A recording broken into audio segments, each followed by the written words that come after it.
ain't trying to bring you down, but for real, you might as well give up now. Think you got a chance, but I don't see how. Got a real tight grip when I hold that crown. My life been good and bad and all around. The more things I lost, the more I found. One thing I taught myself to do, no matter the problem, refuse to lose. So, how you want it, man? You can choose. If you can't take the heat, don't light the fuse. See, I walk in slow and ignite the room. Like fire, everything I touch, I consume. I'm getting up while y'all just snooze. While you make breakfast, man, I'm on the move. I'm the first one in and the last one out. Whoever owns the place gotta drag me out. In me I trust, yeah, I smell like success, this Elon Musk, huh? Everybody wanna be like us, we don't stop, cause the top just ain't enough, huh? I ain't never gay, no, I ain't scamming, you know black men don't blush, huh? Came here ready to fight on this night, you better just run for your life.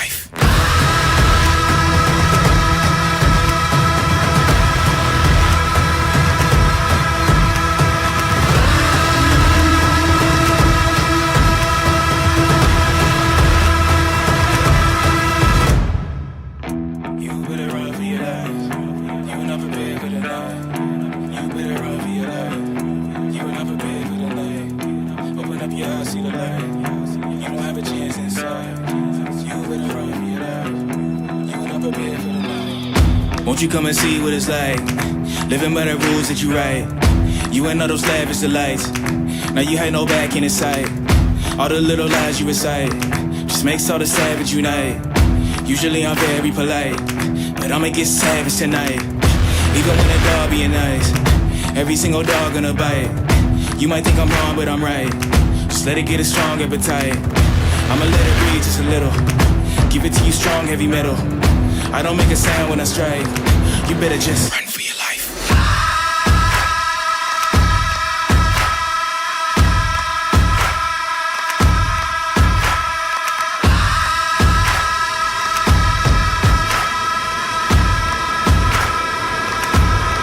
Run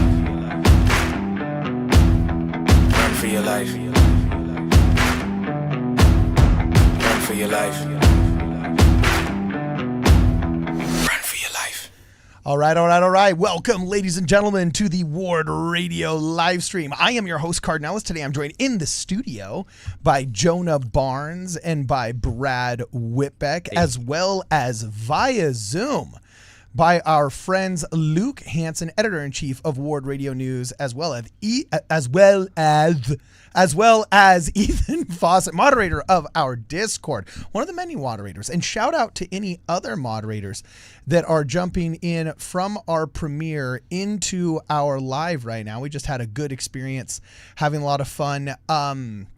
Premiering a video with Tikla Fife and with Andrea Woodmansey. There was several super chats there that we're going to get to right away before we do this, which is going to be our tier list of all of the best arguments against the Book of Mormon, as if that even existed. Like at this point, we're basically, it's like having a discussion about what's the best cryptid, you know, like if it were to exist. Well, wait a minute. I thought that was the next episode we're going to do. Yeah, well, scripted. That's true. And why it's Cain, who is Sasquatch. Yes, exactly. Don't give it away, Brad. Oh, So, sorry. Bury That lead. If they even existed, bad arguments or good arguments against the Book of Mormon, we're going to tier them. Just so we can show that we, on occasion, actually steelman our opposition and actually think critically about this. This could be great ammunition. If you know any anti-Mormon friends who are looking for good arguments here and don't want to be stuck, caught, embarrassed using bad arguments, share them this live stream, okay?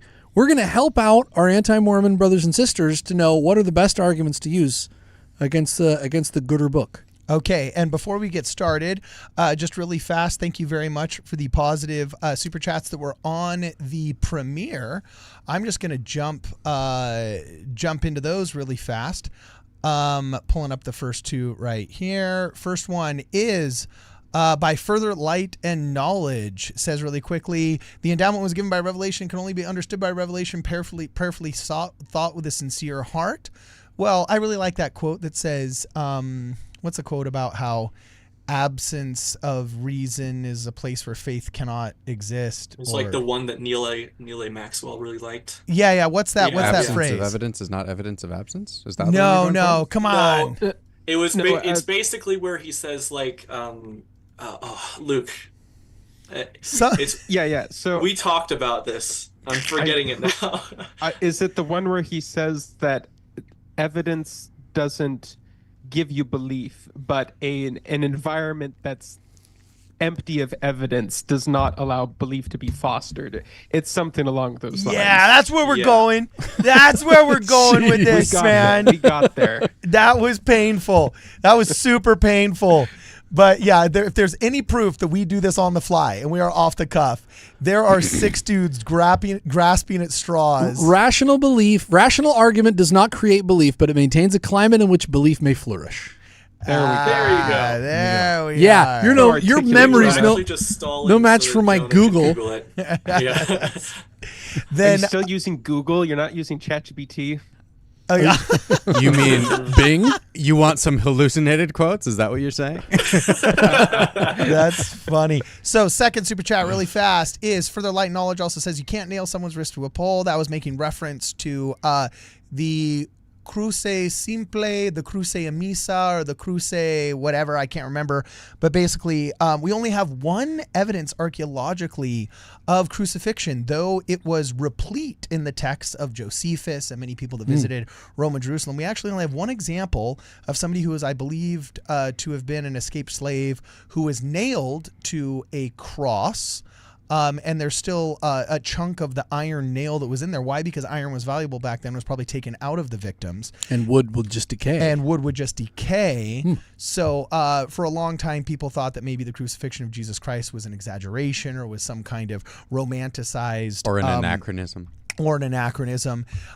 Because also it was difficult to decide, well, was it a cross? Most crosses were actually a T shape, not an actual cross shape. That's the Cruce Emisa. I can't remember them all, but it's on the video we just watched. You can go back and watch it. And also, sometimes they were faced like a gallow, like an L shape, or other times they were just a giant pole, and you were nailed or tied to the top and the bottom, and they just broke your legs, hoping you would suffocate to death. Jeez. So yeah, it was brutal no matter how they did it. That is a horrible death. But yeah, the traditional cross that we see on the Crusaders' outfits was definitely a minority of the cases. Usually it was T-shaped. And I believe that is the Cruce Emisa, if I'm butchering the pronunciation of this. But anyway, thank you very much for the super chat, Light and Knowledge. We'll get through the last couple here. Further Light Knowledge again says, Circular goes eternal, Alpha and Omega, beginning to end. My beginning is with my mother. The end is with my wife. That's interesting. That's very poetic. I dig that one. And then, geez, man, that video, I guess, was sponsored by Further Light Knowledge. You have a lot of these. Dang. Then Truth from Earth says, seal means little picture in Latin. Family members bear one another's image in their countenance. This is my understanding ordinances video. Oh, great. Awesome. And the Heavenly Mother and Father possess each characteristic and attribute in perfection, both equal, powerful, and knowledgeable. Differences are in roles and desires. Whoa. Are we just going to ignore T.O.'s comments here? This is so much better than the irreverent, immature theater boys at Ward Radio. Thanks. Oh, God. That's so nice. Thanks. You need your own channel to differentiate from the goofy guys at Ward Radio. Oh, That you married. Yeah, exactly. from your husbands. Yeah. Yeah, it's true. Andrea was the only one that's not married to somebody on Ward Radio. Oh, speaking of which, okay, this is in the Discord already. I'm only doing this because I can pull it up. Did you guys see yesterday? I was getting some shade from this Bobby guy. Okay, Bobby who? I don't know who this cat is. Wait, hold on. You're not allowed to bag on Bobby. Okay, Wait, why fine. not? I block you. What? Can what? I? What? He just got baptized a few weeks ago. Okay, well, dude. Okay. Well, Did you see what he wrote about me, brother? He was writing. He did a lot of awesome, honest research and was on X all the time, asking thoughtful questions and being very happy about all the encouragement and support that he was getting from members on there. I thought Cardon's Cool response. dude. Cardon's response was back actually off of him. excellent. He's a good dude. Yes. Okay, so I'm just supposed to take it. I mean, what do you So think? shut up, Cardon. You're What not do you allowed to think defend turn yourself. the other cheek means, Cardon? Okay, Are- was my response good or not bad? Have you seen my I thought response? your No, response I was haven't good. seen It your was response. perfect, actually. I thought it was Okay, great. so then we can talk about it, right, Luke? Yes. Okay, that's what I Luke say. is so nervous If you right now. need a stay of execution, it will be granted Governor Cool-Handed Luke. Luke's but- palms are just sweating so But, bad. He's nervous. You know, no, I got to tell you. So, actually, he kind of did something funny. So, this is what he said. He said, I've been listening to a lot of Stick of Joseph on YouTube, prefer them much more to Ward Radio. Too much ego from them, in my opinion. What's some other good LDS YouTubers, right? Now let's respond with a whole lot of ego. So, no, Prove actually, this guy wrong. actually- yeah. We'll show you ego. yeah. So then basically he says thank you in advance, and so I said, well, you know, if we're going to make recommendations besides Ward Radio, like, let's stick to it, right? So I pop in there and I say, well, women of Ward Radio, they're good, much better than those annoying Ward Radio guys. Their egos are totally in check, you know. Nice. And Great then- response. Yeah, that was. I thought That is a was good response. funny. I'm thought a that was fan. funny. I'm a fan, You're a Cardon. fan. Okay, Luke, did that pass your "he's a good guy" test? Did that pass your "he's a good guy" Oh, test? yeah. We never know what Cardon we're going to get in the comments section Okay. when somebody provides a criticism. Okay. Hey, and This was a good if one. Bobby is watching, and I wish he was, we have covered this on this channel, your diet of LDS media intake. In the Discord, we dropped our little dinner plate there so that people can Oh, what's can the dinner plate? shape their diet. This is your LDS YouTube content diet guide right here. Okay, cool. Well, I'm going to pull that up before I pull up my other responses. And This is so we went through here it is. the Okay. Ward Radio team of chefs and investigative reporters went through LDS media across the YouTube sphere and gathered this example for you. It's a visual. You can see that you've got Quick Media is kind of the corn. Stick of Joseph is the stuffing. You need some David Alexander as the sweet potatoes. You got to have some Thoughtful Faith as the cranberry sauce. You gotta have it, right?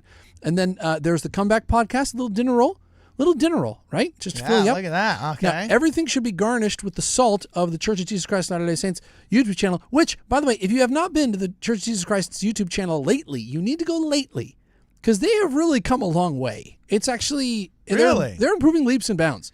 True Millennial is your butter. Yeah. Faith Matters is a tetanus shot waiting to happen. It's a It's razor. an apple with a Do razor not- in it. Do not consume Faith Matters. Do not do it. It's bad for you. You will die, spiritually speaking. C.S. Lewis essays is kind of the little bubbly that you got, and then of course Gospel Tangents is kale, and nobody eats that. So Yeah, there you go. There's your LDS media there. Well, Yeah, dude, what's funny True is Millennial is good. Yeah, it's good actually. That It's one's buttery, really good. right? It's just Yeah. kind of like, With Parker Walbeck. yeah, really good. That rocks. Yeah. Well, what's really funny is somebody else had responded, and here's their response. Some guy named Latter Day Vampire says most of LDS YouTube is bad. Too much culture war content, pseudo scholarship, shallow come follow me channels, or facepalm hokey end time stuff. Faith Matters and Mormonism with a Murph are some exceptions with solid episodes, and Fair has more academic / apologetic stuff. Faith Matters, really? You know, Really? No, well, but Mormonism with the Murph Really? is good. No, Yes, Murph that was one- cool. Mormonism with the Murph is awesome. No, he's good. He's Top tier. sincere. He's honest. He's We a should good have dude. him on. And- Yeah, no, yeah, I in thought his terms of anti-Mormon information. adjacent 2.0 video was super awesome. You know what I'm saying? You thought it was what? The one time I dogged him a little bit. He had a All bunch right, of. when are we anti- doing He had a the bunch of tier list? anti-Mormons. Luke, we're trying to offend people before we get to the actual content Look, here. we Luke, did do you an mind? anti, Okay. like we had a family home evening with Kate Kelly. Like I Yes, can give a lot of grace to a It's lot all of right. people. I dogged him. I went a little hard in the paint. So Mormonism with the Murph. You know, mea culpa. I went a little hard in the paint saying, you know, who needs anti-Mormons when you got Mormonism with the Murph? You know, and I think he felt the heat. It wasn't just me. And then he ended up having like a supposedly faithful panel the next day and whatnot. He did. But if you feel misrepresented, Mormonism with the Murph, we love our Irish brothers and sisters. Is he Irish? Yeah, Yeah, I think He's so. Irish. Irish. yeah, man. Yeah, like legit. So look, you're welcome to come and sit in Brad's chair. Brad's gonna sit on my lap. We'll make it happen. I'll sit on Brad's lap. And yeah, it'll be Wait, Wait. What? A sandwich is a sandwich, but a manwich is a meal, bro. That's all I can What say. on earth did you just say? Tier list. Yeah, we'll get there. We'll get there. Luke, we're just hazing you, Luke. We're just having hazing you. Are you fun. really committed to this live stream, Luke? We're just You know. pushing the envelope with you. Yes, I am. Okay, so what's it called? I guess we're done with Bobby.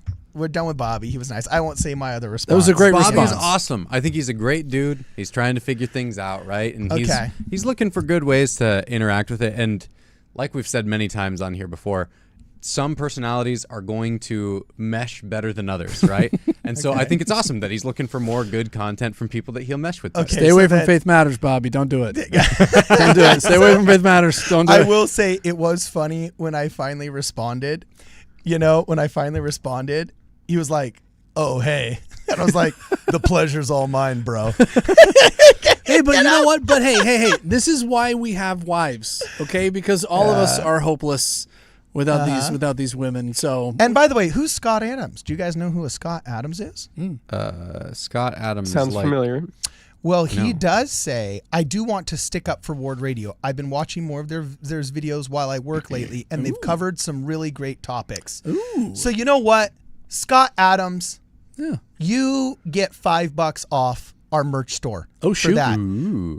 I have a coupon code that's for a video that we just recorded before this started.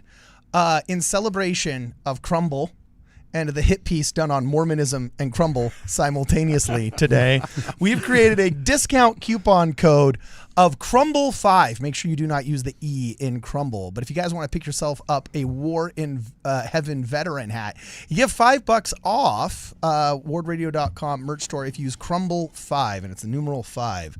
So, yeah. Anyway, I think we're all in the chat here. I'm looking up the data here. It looks like everybody has arrived. We're having a lot of fun. This is super cool. Who's going to be taking us to the promised land of this tier list thing before I read this stream super Who's chats? going to be our Hagoth? Yeah. I'm the creator. I'm the creator and proprietor of this tier list. Luke is the Okay, Hagoth. so So hit I it. will guide us through this. Guide us through Luke. I thought it was Hagoth. It'd be nice if I could hear. It's Okay. Hagoth, actually. Well, first of all, Yeah. in 24 hours, the early bird sale ends for the debate that I am doing with Rod Meldrum Oh, yeah. in Vineyard, Utah, December 3rd. So Tuesday after Thanksgiving break. You know, when you're not doing anything and you still want to party somewhere, you still want to vacation somewhere, you still want to meet cool dudes that have big egos, come over Yeah. to the debate. We have the early bird tickets until tomorrow for 24 more hours, early bird prices, and then we're putting them up, but only to $20. So if you don't get them now, or if your buddy doesn't get them now, no problem. You're watching this later, no problem. They're only $20 after that. So still hopefully manageable for you. Brad, Oh, you just, look like you like I you're have trying to say two something. deep questions Okay. that have come to mind as we've been talking. We're all about deep Yeah. questions. The first is, have you liked and subscribed? Oh. Have you liked the stream? And then That's from the Alma second, 5, isn't it? Yeah, Isn't it from yeah, Alma it's 5? One of Alma those questions? 5. It's one of the 42 questions. Can you asked say in Alma now 5 that you have That liked you and have liked and subscribed? subscribed. I think that's actually. I've never felt more like priestcraft than this very moment. And then the second deep question, so that I can run from that as quickly as possible, is: Let's see if we can do this. Come on. Do you think we will? Do you think we will ever dial back? Will we destroy our egos in the course of this show? Is that something that'll happen as iron sharpens iron and we keep talking about things? Will we destroy our egos Or over our time? reputation? Either that, Mutations. or will be increasingly inflated throughout the show. Oh no! Oh, it's an upward trend. You can't stay It's a put. feedback loop either way. We'll check back in a year, see how we're doing. It's a feedback. We are having way too much fun in here. My stomach hurts. My stomach hurts. We See, haven't even started All yet. right. So should we do the tier? Explain the tier list and then read the super chats, or just get through the super chats and then go all in on the tier list? You know what, Ethan? You're a responsible adult male with children that knows how to behave in a moral fashion. What do you choose? You choose, bro. Super chats first or tier list first? I think the people came for the tier list, so I will keep saving all of the super chats, and then when Okay. you decide, we can just through them as In fast as we 5 can. minutes, we're going to read all those super chats. So get all those super chats. Get your super chats All right. in. So hit it, Luke. So, guys, if you want So- us to keep hazing Luke and making inappropriate jokes, like the stream. We hit 100. If I leave, you're going to be so confused about what this tier list is. You won't have, and then you won't have an episode. So you got to behave yourself. Alrighty. All right, So let's hit it. if the tier list happens to be up now for everybody to see, this is your classic tier list. Lots of videos go through this. We have at the bottom a list of, I believe, 21 arguments that people make against the Book of Mormon, ranging from serious to silly.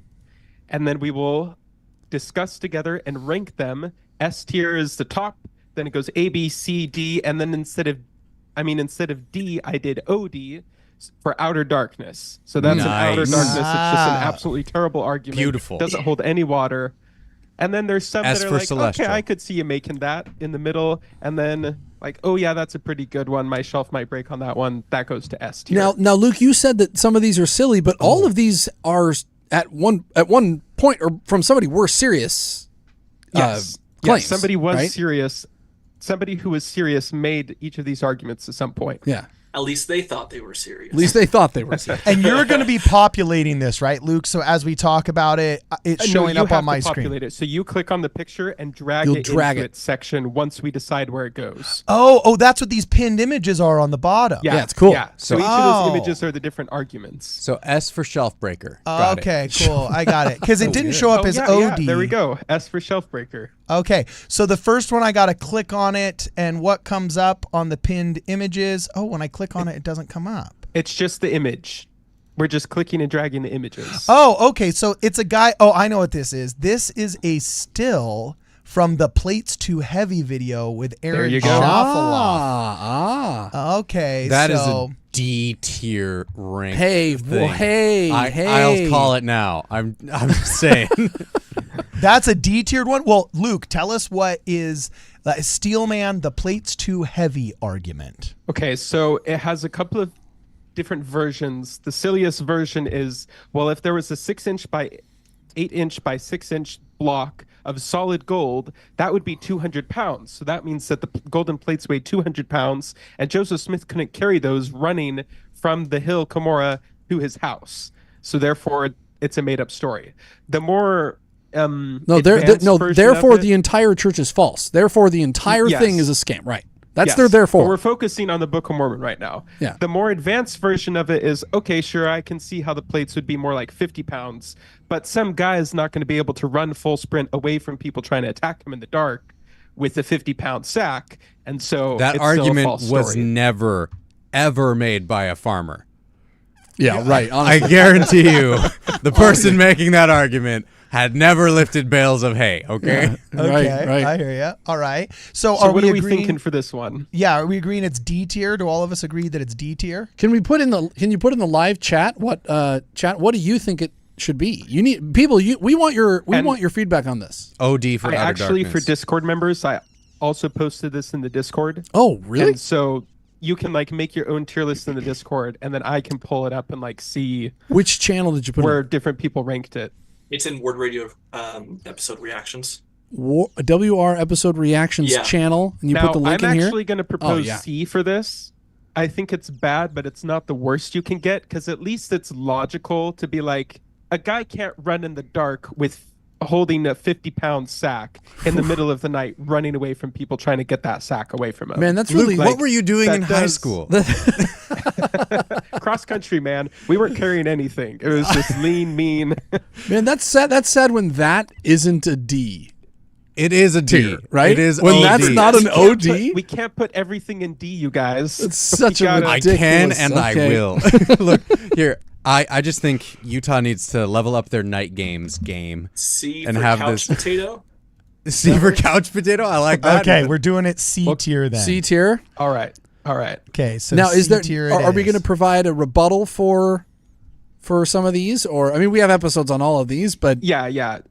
Maybe more ones later. You To guys- explain Well, it. no. We got to give the simple rebuttal, and the simple rebuttal is this: Anybody who is saying that plate's too heavy is woefully ignorant of what the actual primary historical records say. And it's not that it was a solid brick full of a bunch of plates. That's a colloquialism that was used by the pioneers and still exists to this day. They were actually more like leaves. And as you said, Jonah, Emma Smith, when she touched them, famously said they rustled. Right. And so it was Very more thin. like very thin, Very more thin. like aluminum foil. If you had a book made out of aluminum foil, it's not going to be as heavy as a brick of aluminum. So it's a reductionist, asinine, oversimplified, pseudo-historical and pseudo-scientific,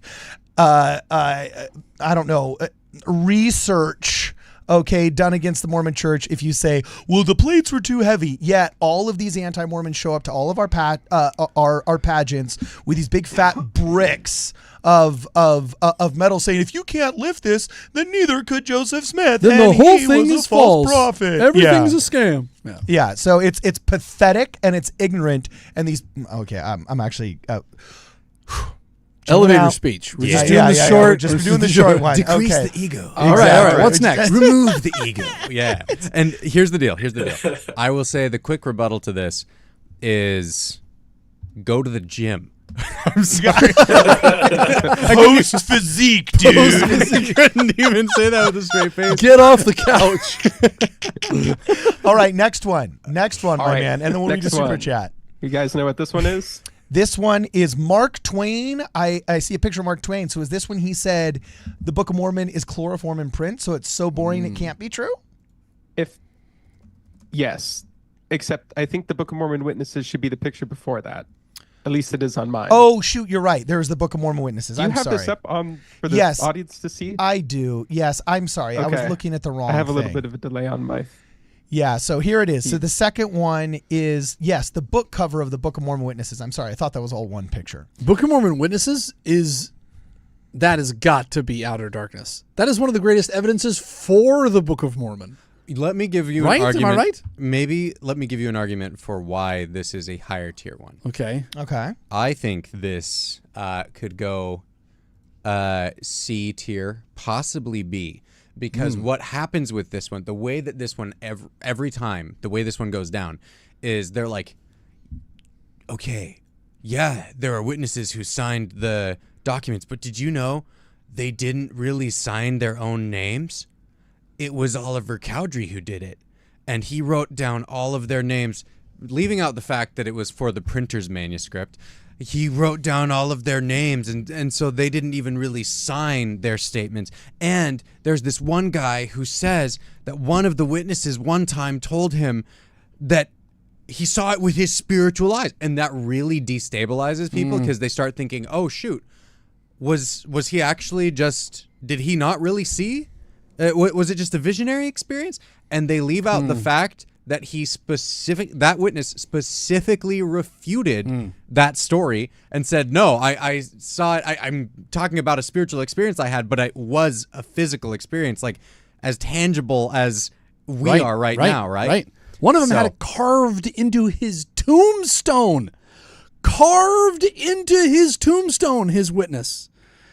Wow. So are you So saying, I Brad, think that this- because it's so easy to lampoon, you think it's a higher tier? I would say it's almost B or C because it is, you have the normal layer of knowledge of like, yeah, there were witnesses to the Book of Mormon who saw it. And this one does a layer deeper of actual knowledge. Okay. Of, Okay. hey, yeah, there's a couple of things going on here that, oh no, You're right. it casts doubt on everything, right? And if you go the layer deeper, you'll find out that it really doesn't matter, those new details that you were just shown.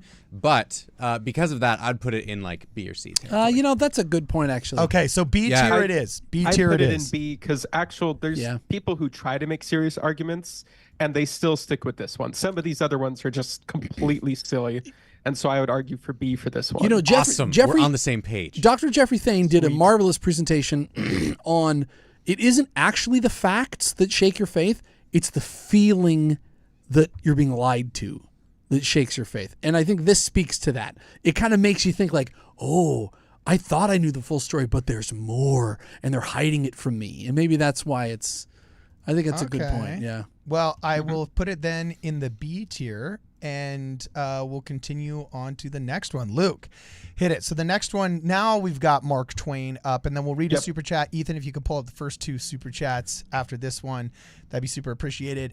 Mark Twain. So what do you have to say about Mark Twain? Mark Twain said he read the Book of Mormon and it was chloroform in print. And so this is basically the argument that, like, if this was a real scripture history, it'd be more interesting, poetic, theological. I would be impressed by it. But since I'm not impressed by it, it's not that big of a book. And Jacob Hansen, in his debate with Trent Horn like made this exact same argument. He brought up the Mark Twain quote and then said serious people don't think the Book of Mormon is interesting. Andrew Clavin kind of said it's a fake Elizabethan English and I don't buy the stories. So I would say this is Mark A Twain tier criticism. This is the only A tier one because at least it's honest. At least it's a style. It's a criticism of style. Okay, and he's like, look, I find it boring. Like, you don't have to like my show. You don't have to like me. When people complain about Ward Radio or whatever, I don't care if they like me, but just don't lie about me. So a lot of these other arguments are a lie, a straw man that is set up in order to try and discredit the Book of Mormon. This is a stylistic and subjective criticism where he's like, it's just boring. And I don't like boring. I mean, yeah, weird that an arrogant Missourian would hate the Book of Mormon. Yeah. Weird, right? Well, how unique. I don't think that ever happened at any other point in history. Yeah, it's really rare. Yeah. Kind of a one-off. Mark Twain also said that the religion was the product of the first meeting between a con man and a buffoon, I think is what he said. He also said, we can't disagree with Mark Twain because of the old adage, never argue with an idiot.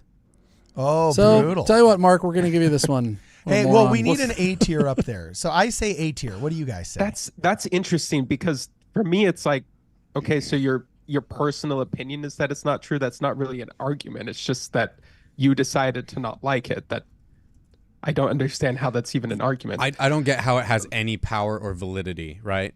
Well, just because at least it's honest. But it's not. But it's not an argument against. So he anything, actually wrote more than that. He wrote quite a bit about the Book of Mormon in his book Roughing It. I think it was. No, was that the one where he goes on and he says, "Oh, it says and it came to pass too many times," and he tries to do kind of a critique of go a little. It's very superficial. He doesn't go very deep into it, but and that ended up being an evidence for the Book of Mormon because it was a Hebraism that showed that it was most likely actually a true literary translation instead of just some kind of repetitive ad nauseum quote from a psychopath. So you don't say A tier. From a psychopath. Yeah. So what if we put it in B tier? Because Cardon's saying A. I'm thinking more like C or D. I think B tier is too Sounds generous. like that's what Jonah and I'd say Brad were saying. Okay, where's it going? Is it going to A, B, or C tier? What do you guys think? Chat, we need help, chat. We need what help. does the chat say? Have we not chat had a say? single D tier yet? How on earth did you not put? Oh, never we'll mind. get there. We will get there, Brad.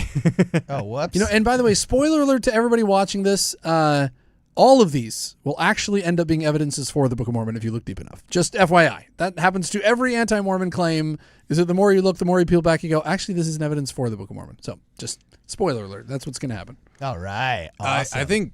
I think D tier because it just how does this have anything to do with the validity, right? Like Okay, so it's going to the So D tier. Cardon's saying A, Brad's saying D. Our chat is saying F and D. I think Cardon actually has a man. point here, though, because since it's hard to actually discredit the Book of Mormon, a lot of times the best thing you can do is make people uncomfortable with the Book of Mormon. And so arguments that make people like kind of shy away from it tend to be far more effective. it's more of an than emotional. ones that get into the nitty gritty. It's more of an emotional like shame tactic rather than an actual 100%. argument. Okay, I could see you moving it to C in that case if you want. Okay, geez, man. Sorry, Mark. I did my best. Now, I know that's his pen name. What was his real name? Samuel Clemens. Okay, sorry, Samuel. Sorry, you got the C tier. So here he is. in the Arrogant C tier. Missourian Samuel Clemens. Hey, you're welcome for all the water and supplies that you stocked up on in Salt Lake City when you were trying to cross the continent on a horse. Hey, you're okay, welcome guys. for saving your life there, Mark. It's okay, guys. He's been baptized for the dead now, and Oh, it's jeez, all shut up, behind has us. he? That is really funny. take I a lot am of positive someone has. That is Yeah. so funny. Okay, so the next one right here, if I pull it up, here is the next one. We've got. Should we do a little, now that we've done a couple, should we do a little super chat. super chat? Yeah, Yeah. hit it. Ethan, super quick. chats. Little bit. All right.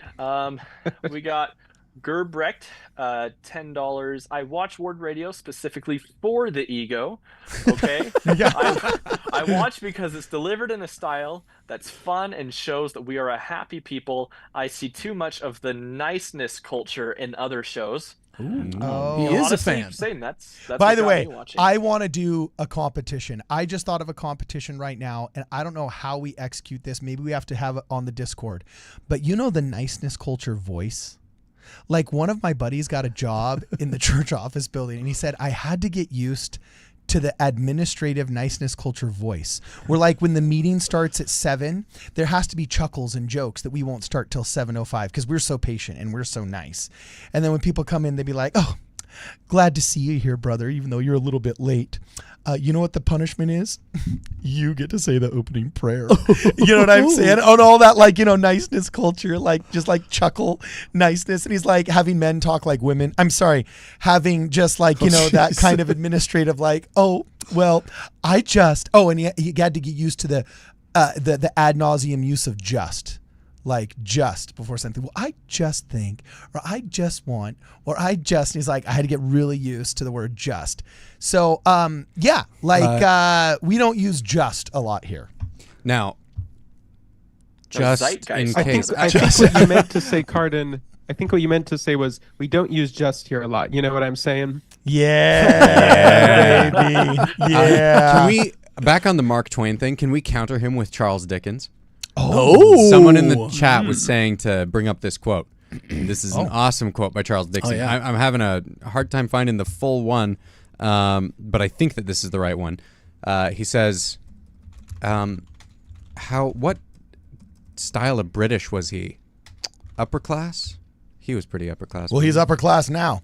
All right. You know what I'm saying? He says, Yes, he was. Yes, he was. I went on board He was their like the ship first to guy to bear get rich. testimony. What? He was like the first guy to get rich off of selling books. Okay, so upper class British guy, Charles Dickens. I went on board their ship to bear testimony against them if they deserved it. I went to bear testimony against them because I could not bear the idea of them being superior to the people among whom I was born and bred.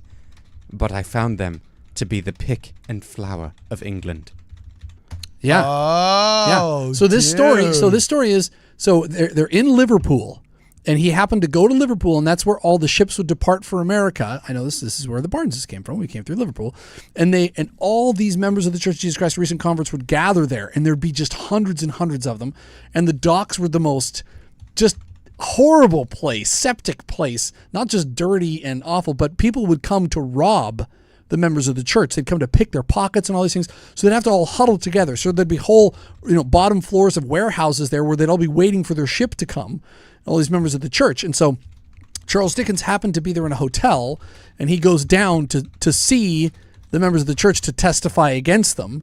And he goes down there, and there's all these beautiful mothers with their children. There's fathers attending to their families.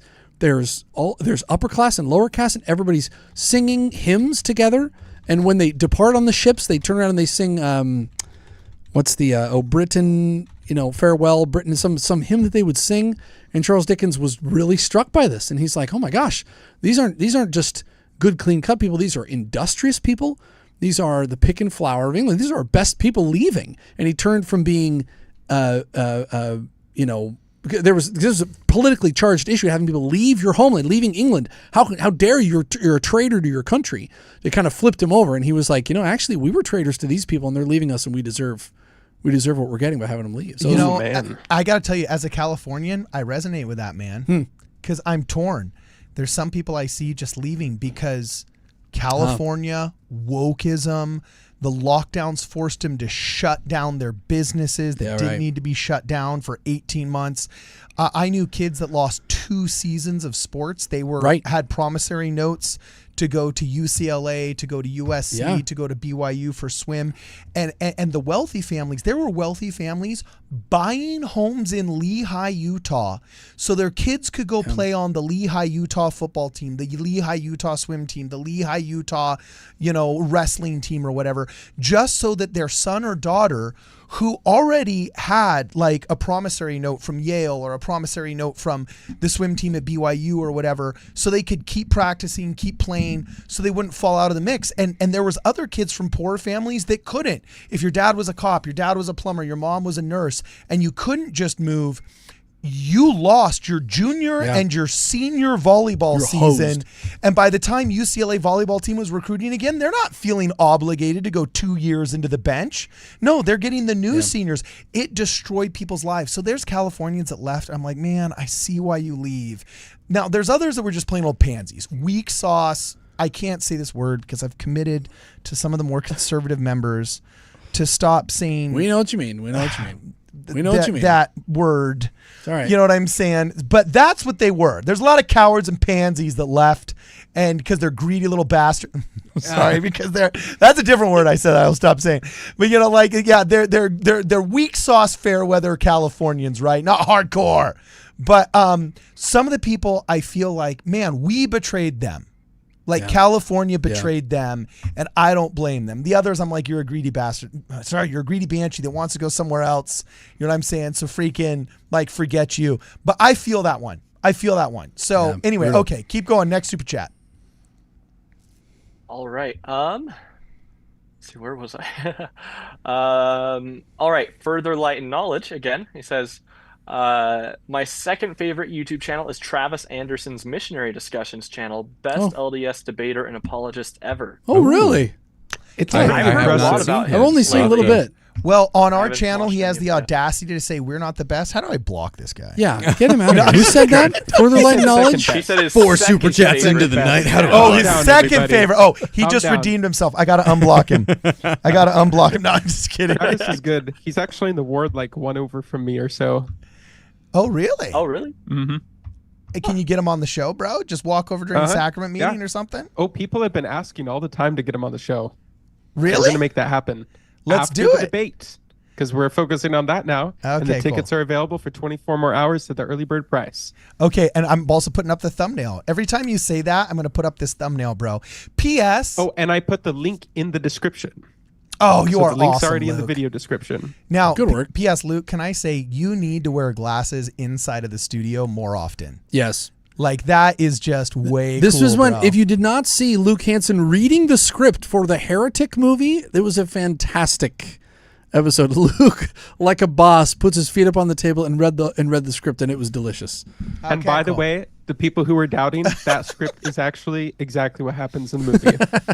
All It the was way that down bad. to all the way down to the birth control being embedded in her arm because she couldn't bear the shame of being on birth control in front of the church, and then everything's a simulation. And What? yeah, the whole thing. What? Wait, Just I've as never bad. seen a woman shamed for being on birth control. My sister was on for her Accutane.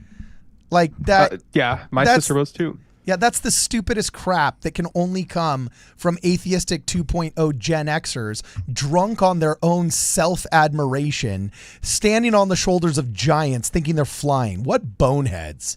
Yep. Okay, sorry. I'm done. Super keep chats. going. Keep going. Super We'll chats. get through these eventually. Yeah, we'll get through these eventually. Go. All right, number 3. Hazelnut Megan says the humor is the part of fun. The humor is part of fun on ward radio. Sometimes Cardon goes overboard, but gotta love wait. all you guys. Does Cardon? No. I've never seen that. What? No. I have no idea. What Show me Hazel's talking one example. One. Just jaundice skinwalker count. That's an upcoming Anyway, episode. next All right. Keep going. Let's see. Polly Nikes. Discussion of church office building employees. Question Cardon: which group of people are more dangerous in our contemporary times? The boomers in the church office building or anti-exmos on Reddit? Well, that's all passe, and the anti-Mormon wokeism now, I think the election of Donald Trump has put kind of like a cultural nail in the coffin that we don't want what you're selling. you know, and the rise in popularity is amongst the people that are leaving that kind of bigoted past in behind them. Like the cool kids of the 70s, 80s, and 90s were those that were rebelling against the Christian right that had subjected the McCarthy trials to anybody that was liberal for basically 10 years. And wokeism's peak was very similar to the McCarthy trials in the sense that everybody was negatively affected by it, lives were ruined, and nobody wants to be part of it and admit that they would have participated in it. I think the future of Mormonism and the problem with Mormonism in the future is not going to be ex-Mormon anti-Mormonism.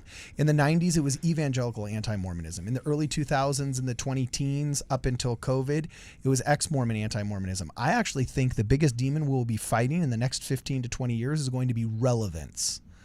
I think Mormons have unfortunately bred a culture where they will become irrelevant unless they turn some things around culturally, not religiously, you know, and hopefully not population-wise if we can freaking get our birth rate back up. But we don't produce as much cultural and social fabric as we used to. So I actually think relevance is going to be our biggest battlefield. Disagree. Our biggest problem is going to be somehow getting the Salt Lake Temple on a ship to sail across the Atlantic to Abuja, Nigeria, because we're moving the church to Africa, and it's going to be amazing. In Abuja, Nigeria. Nigeria. I have a better idea than a ship. A Zeppelin. I want an air temple. Have you ever seen? Did you know the Empire State Building was built to be a Zeppelin docking bay? Oh my goodness. What? You've never seen that? They thought that the wealthy would travel in Zeppelins. So literally, I think the Hindenburg docked on the top of the Empire State Building. Really? Look, That's wild. Empire State Building Zeppelin dock. Yeah, and you'll look at this picture and you will never see the Empire State Building again. Oh, it's the U.S. Navy docked on it. Here it is. I'm going to put it on the screen so that everybody can see it. That's crazy. I think Hindenburg was in Germany, but You're right. So the dirigible Los Angeles docking at the Empire State Building, the composite 1930 photographs from the Metropolitan Museum of Art's traveling exposition, faking it, manipulated photography before Photoshop. Okay, whatever it is, it was designed to be. They thought that the wealthy would live in penthouses at the top of skyscrapers, and they would take air taxis so they wouldn't have to go down into the gallows, into the shallows with the poor people, and they would live in the tops of all the buildings, and they would travel in style with dirigibles.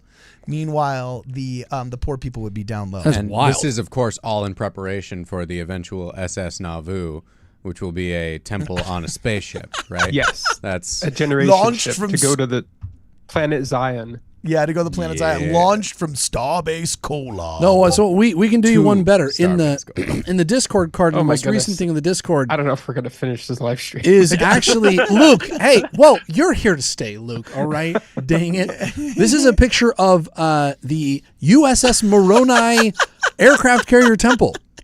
Aircraft carrier temple, guys. This is just conceptual design, okay? But they're gonna break ground for this or water for this in 2026. The USS Moroni. So that's good, bro. The airplanes all drop Mormons helping hand supplies as it goes along. Yeah. When I profit, I'm going to buy all of the military surplus Bell helicopters and Tomahawks, paint the Church of Jesus Christ of Latter-day Saints on the side, and whenever there's a hurricane, the Saints will come marching in, blaring Motab, rescuing people from freaking rooftops because FEMA doesn't know how to do it. That's what's going to happen, baby. Love it. Okay, next super chats, Ethan, and then we'll do the rest of the tiers. Alrighty, we've got Stephen Diamond. He says, join the Discord writers group. There may or may not be surprise Jonahs in the voice chat while going over Temple Rock lore. Yeah, y'all getting the rocks ready to send. Y'all in the Discord think that we don't listen or don't watch or whatever, but we do. We're sneaking. We're lurking Also, around there. All right, next one. Hit it. One more. Charlotte Barnes says, I liked the stream. More Luke hazing and inappropriate jokes, please. Oh, yeah.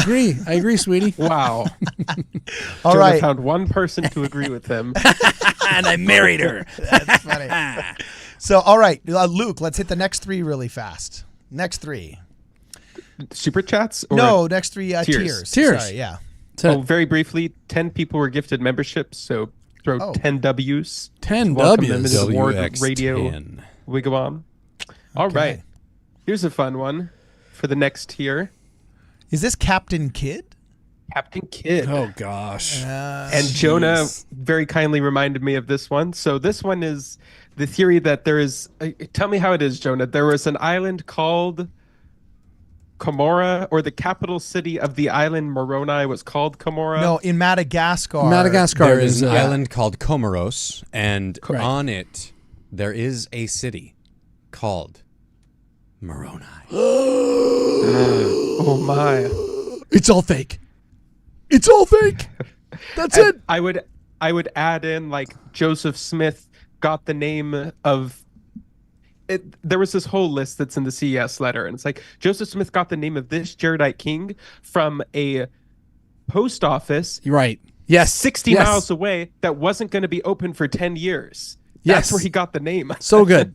So He good. time traveled and traveled 60 miles away to find that post office to give. So I think this one's Outer Darkness tier. This Wait. one's the OD tier. I just need personally. to. I need to add to that dog pile. I want everyone who can to look up a map of Comoros. Yes, the capital city is Moroni. Let's read a few more names.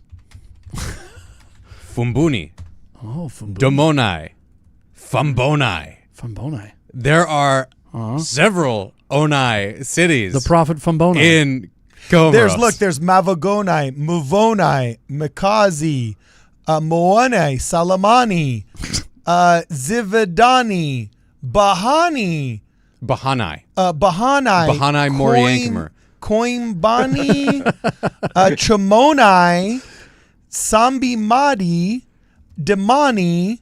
Yeah, we're starting to run out of consonants Do you not here. see how at some point you're inevitably going to have Something. Moroni show up here? Yeah, look at that. So there it is on the island of Comoros. Which I guess Joseph Smith was supposed to have gotten from a Captain Kidd novel. Is that what it was? Yes. Yes. Yes. Nice. You know, in the Light and Truth letter, there's an excellent image he does. Shoot, I don't know where it is, where they have the map where they're like, this is what Joseph got it from, and Austin, the author, took it and he like corrected it with all these red lines, and he's like, actually that was south, and this should have been west, and this name didn't exist at all. And like, Is this crossed the it all Vernal out. Holly map? It's Those the are Holly map. so bad. We It's need so to invent funny. a specific other tier for the Vernal Holly map below Outer Darkness. So- and that's where the so Vernal Holly good. map goes. Pure annihilation. Is where that belongs. The second death. Okay, Yes. so what tier is this then, guys? What tier are we doing? D. This D Yeah. tier? The Outer Darkness. Okay. I thought, oh, wait, isn't the one OD. below D? Yeah. OD. Okay. Yeah, OD is D. I only see D. Yeah, D is OD. Okay, cool. There's not one beneath D. No, that's Sometimes T there for me. is, but I said 5 is enough. Okay. So next one, hit the next two ones. There's the Holy Bible picture. So yes, what's this so one? it copies from the King James version, including errors. So a lot of plagiarism, including errors from the King James Bible. Oh, I think this is a great one. No, Okay, I I do. think it's a I good do. one. I think this is a really good one. This is like the first thing the CS letter mentions, and it freaks people out. When you say he translated the Book of Mormon, they think that Joseph Smith was like a student of Egyptology. And then you go, wait, you mean it has King James? Well, that's, and it freaks people out. I I'm think glad a good it's the first chapter of the CS letter because it's so boring that like people don't get past the second or third page. one. It is super boring. I Yeah. think Jonah's onto something here, though. This one does freak people out. Yeah. Especially back when the CES letter linked to a Wikipedia article that said that these were translational errors and not translational variations. So that was a thing earlier on in the CES letter's history where it did link to a Wikipedia article that said that these were errors when it turns out they are actually all pretty valid interpretations of the Book of Mormon or of these passages that you would expect to find. Yeah. Okay, And so even today, there's still there's the one, 'cause sometimes the variations seem to contradict future things that Joseph Smith did. And so there's actually only one instance of this I'm aware of, and I'm still not entirely sure a good explanation of it. But it's the instance in 3rd Nephi, in the sermon at the temple, where he says, if you were basically, ye never knew me. You know that phrase where it's like, oh, Mm-hmm. you never knew me. Well, in the New Testament, that was corrected to you, like you. No, it's yeah, you never knew me, but it like initially said I never knew you or something like that. And But in Joseph third- Smith did that in his translation. Is Yeah, what you're Joseph saying? Smith changed it in the JST, but it's the old version in the Book of Mormon. So the question is like, why would Joseph Smith make it the same in Third Nephi and then change it later in his JST? So there's stuff like that I think is like I don't know, I guess You don't have to be it's a solid unreasonable argument. to. Yeah, You don't to have to be say unreasonable what's to- going okay. on there. Oh, you know what? Yes, I'd and say A tier for this one. that's a pretty good one. Although I will say, that's the exact opposite of what you would do. If it was a con, you wouldn't do that. Yeah. Think about it. You wouldn't do that. You'd go and you'd hold it right here and you'd make sure you got it right. You wouldn't go back. Literally, the JST that he did in the New Testament was like a year later. Joseph didn't even know the Book of Mormon, guys. He had to have Parley P. Pratt tell him what was in there. He barely knew what was in the book. And then he goes to do the JST and he just, I think it's a great evidence for the truthfulness of the Book of Mormon that a con man wouldn't do that. But anyways. Well, we're talking about mere mortals. So amongst the mere mortals, Does this include Deutero-Isaiah?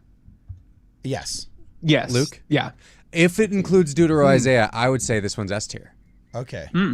Because, This includes look at that. Deutero-Isaiah? yeah, that's what I want to check for. Oh, is, sure. Biblical Yeah. comparison-wise. Sure. I think that's something that actually does trip people up, you know? That when people run into those arguments, that can be really difficult for them. Yeah. Now, Good a call. lot of them, when you dive deeper into them, it's amazing how validating and supportive they are Right. of Joseph Smith. But like you're saying, it's especially that initial like realization of, oh, that's weird, that Yeah. can really get people. Well, and a lot of it is like what assumptions you were bringing in about what translation through divine help meant. And if you thought it meant like this very tight, strict, there's only one way that it could go, and Joseph Smith produced it that way without like any human cooperation or any fallibility that we believe is in Scripture, if you have that other view, then yeah, this will totally break your shelf. And You are actually wrong, and this proves how you're wrong. It's just you're not necessarily wrong about the truthfulness of the Book of Mormon. It just might be you're wrong in how you're seeing it. Yeah, and this one I think belongs in S tier as a shelf breaker because, again, it follows a similar pattern to the Witnesses one, where you have your base level of knowledge of the Book of Mormon that Joseph Smith translated it. You learn additional facts that are real things, and that might shake you up, and you might get confused and might wonder what's going on here. But what happens with those is they get twisted in a lot of different ways. You have the CES letter branding them as mistakes when really they're kind of variations that actually do work. And then you have things like Deutero-Isaiah, where people are really quick to try to say things that are like, oh, well, Joseph Smith's including all of these anachronistic things that Lehi and his sons couldn't have had access to because modern scholarship currently says that, even though not all scholars technically agree on that fact. And when you look into it, they really like to point out the fact that, oh, yeah, there's these anachronisms. But guess what? One of the most well agreed on things that is an anachronism is Isaiah chapter 1. Guess what Joseph Smith just so happened to not include? Oh, In the yes, Book of right. Mormon. Chapter yes, 2. right. Oh, right. it turns out he randomly started Isaiah on chapter 2. Why did he do that? Yeah. Like, it goes so much deeper than I think people allow for it. And so I don't think this really has teeth in the end, right? But I can see why people would have the knee-jerk reaction of this being more of a shelf break. This is the perpetual disappointment of being an LDS apologist. Is that is that you dig down below the fingernails and you realize that there's really no good. There's really nothing. Yeah. It's really just like this makes me feel icky, so I'm leaving. Well, I was about going to say, let's also just say, like, before you give this credence of it's a shelf breaker, yeah, for betas with first world problems. Like, I'm sorry, like, there's nobody in Africa that, like, you know, is thinking, oh, geez, but Deutero Isaiah, there's nobody that's like holding their child in a cancer ward, hoping that God heals them, saying like, oh, but then again, Joseph Smith and the JST, there are no atheists in foxholes. So let me tell you, if you start whining about this kind of stuff, I just think, wait till a foxhole hits you, bro. Wait until you find yourself in a foxhole. If this is shaking you up, it means you have had such a spoiled life. You know what I'm saying? Now, obviously, there's exceptions to this rule, okay? But, like, please don't give me I'm so shaken up by Deutero Isaiah. I can't think of something for secondary or tertiary reasoning long enough that my worldview has just come crashing down. You had such a fragile worldview, like, built on such a house. I'm sorry. And these people have turned very toxic to me in my life, and I'm dealing with some trauma. And some trauma right here, guys. You can see it on display. So, so we'll go back. Cardon's ego is breaking down in real time. Live. Exactly. We're getting to witness it. Okay, so let's move on before I say something I regret. All right, you guys recognize that next picture? It's Trent. Let's get proud. It's your boy, Trent. Luke. Yep, there's Trent. Okay. Trent, our boy. It's your And bro, what's he holding? your bromance bro. Okay, so What's where's Trent this one holding there? going, bro? Where's this one going? What's he holding? He's holding. Is this size of the plates? Yep, there we go. That's Trent holding the plates and saying, the Book of Mormon can't fit on this thing. Look, I'm putting him in A tier, and I will fight you on this. And the only reason why is because I very much appreciate his production value. Like, at least Trent Horn, he memorizes his script, or at least he's got a good teleprompter. He's got a well-lit studio.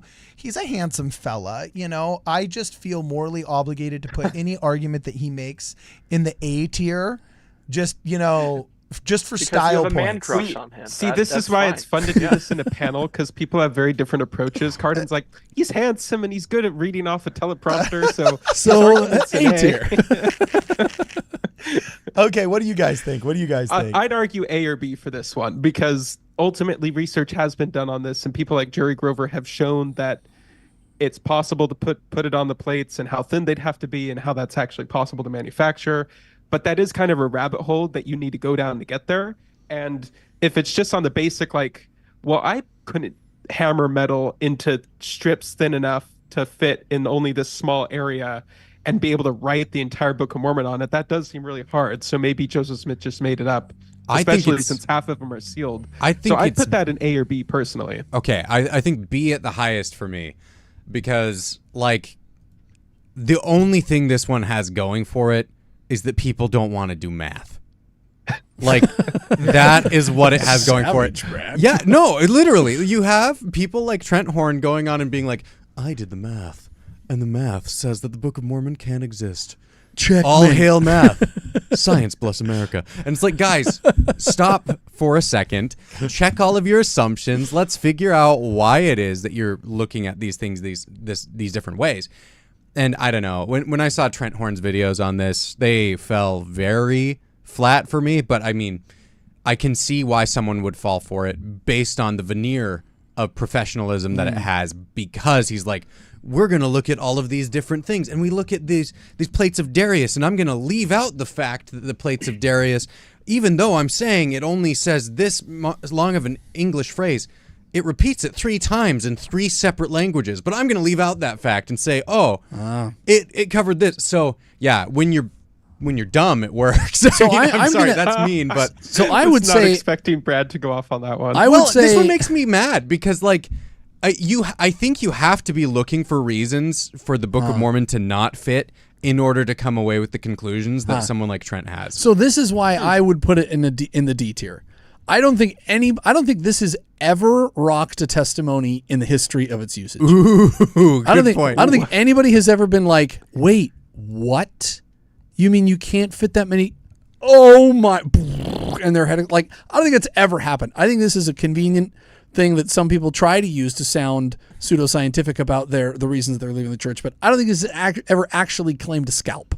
I think this one's I D-tier. think, and that makes sense when you think about who Trent Horn's audience is. He's Right. not going after active members of the church. He's just trying to provide ammunition to his Catholic followers to give them reasons to ignore the Mormons, right? Good. What Trent is trying to do Well put. is recover from his brutal beating that he took on behalf of Jacob Hansen. That's true. And he's just compensate. I'm being sarcastic. There's here. a lot of therapy. But Therapy man bills. with He's the got to big pay truck. them therapy bills. all right, So- so what are we doing? Cardon and I actually have not been convinced. I'm still in the AB persuasion for this. Jonah's all the way down on D. Chat. I'm in B or C. I would be in C. Ooh, Ethan's dragging it down to C. Okay. Ethan Well, dragging just us down. because I think it has value to as far as anti-Mormon material, like I said, keeping people out of the church that are already out of the church and just haven't considered it yet. So C for Catholic. But it doesn't have any teeth with actual. Well, Brad gets to choose this one. Brad, where is it going? Is it going on? me, Brad. Is it going to go on A tier or B tier? Where does it go, my man? Man, if it's B tier, it's got to be the bottom of B. But if it's C, it's like it's a more sophisticated version of the weight of the plates, right? So if we have weight of the plates at top of C, I think we can get away with this at the bottom of B. Okay, so it's a B minus. Yeah. And I will say, I know a guy who's putting together a lot of stuff around the math of the plates, and he's going to have an article out about this. I was able to take a look is at the it. guy, does it rhyme with Yosh? Yeah, and no, goats? stop. And And totes, my goats? sure, and so he kind of goes through all of the mathematical supposition or presupposition. What is the word I'm looking for here? Presuppositions. That might not be it. The Tesseract. Yeah, there we go. All of the mathematical assumptions you need to make, and like the witness accounts that you have to account for, and like shows whether or not the plates are possible mathematically on what kind of materials with what kind of language. It's really good. So I'm excited for when that's going to come out. Okay, by the way, here's another word for you. Boostrophodontically. Boostrophodontically. That means like this. Yeah. Like Like Greek writing. Yeah. Boostrophodontically. Okay, so next one.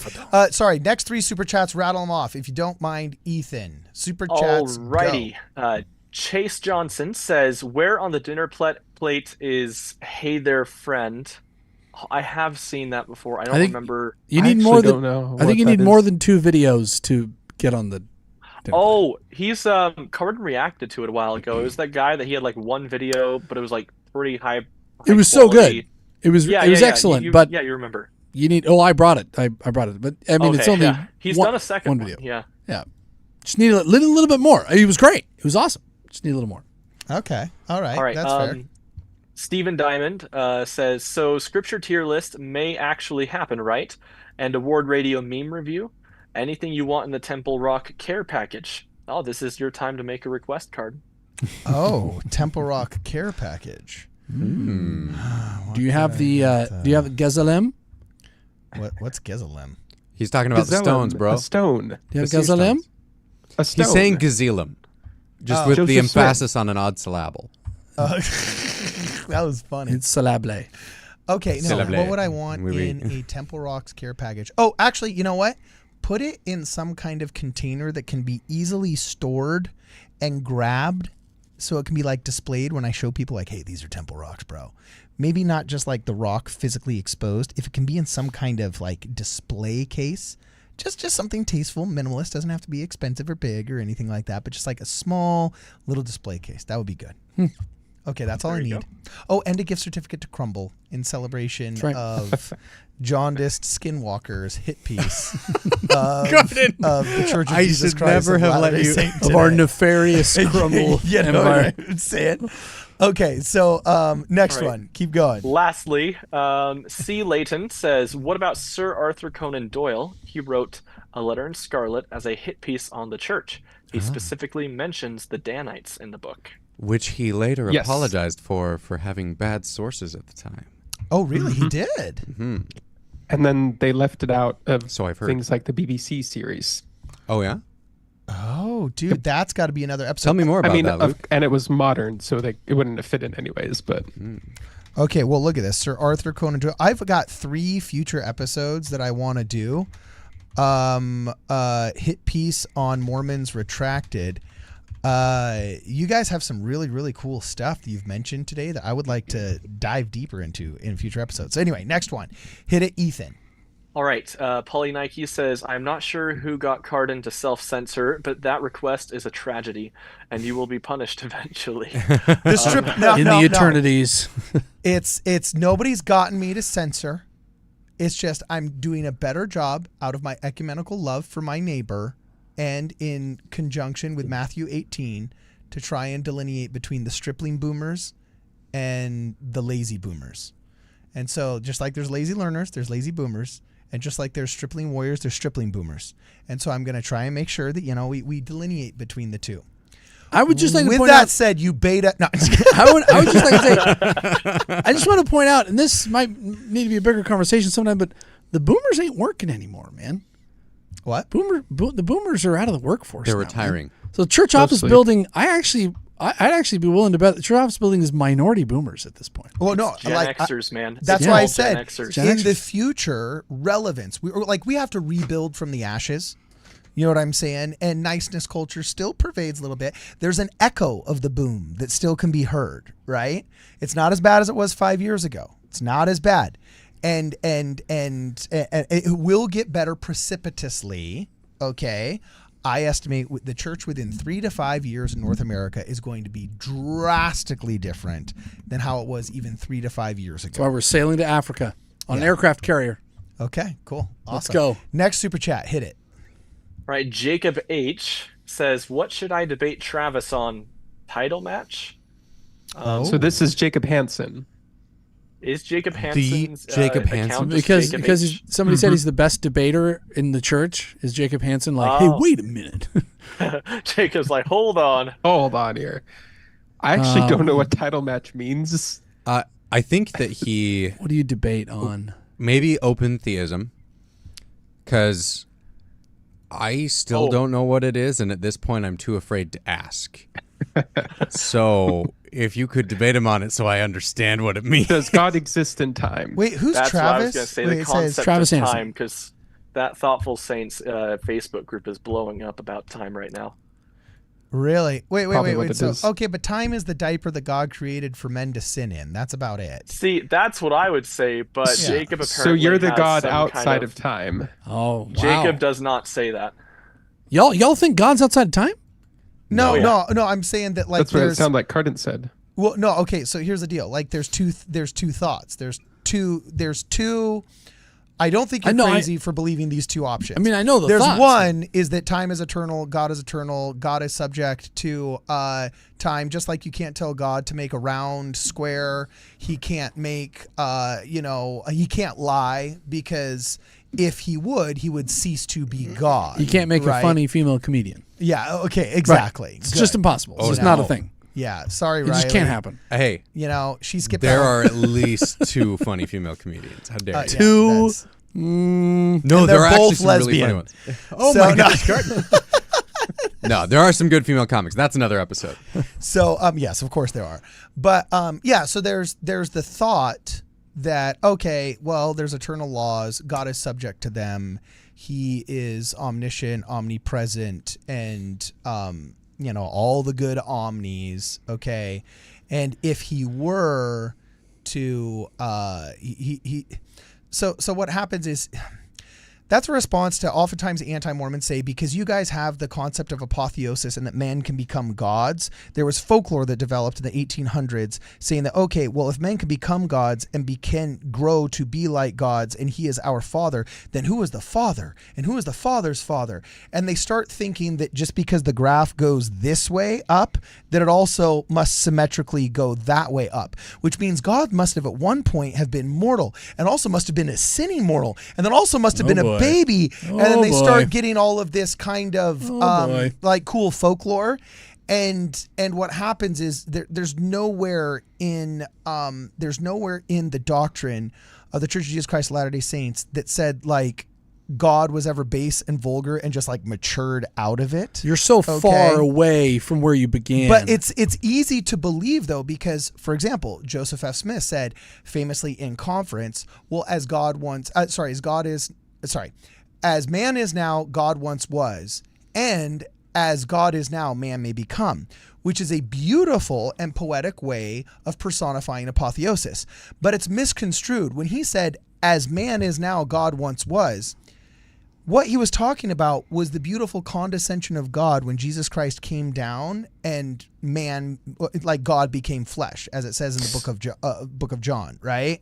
It wasn't saying like, yeah, he was a vulgar tobacco chewing, beer drinking, spittoon swiping dude just like you. It just says, hey, he condescended once, and then you can ascend to be like him. Luke, hit it. I don't want to rain on your parade. That's actually not open theism. No, I'm talking about theism. time. Is the theological framework asserting that God's knowledge of the future is dynamic and open, allowing for free human will and genuine interaction with God. No, it posits that God knows all possibilities, but not all future certainties, because the future is not yet fully determined. Can I say something possibly really stupid? Yeah. Always. I see that in the tree of life.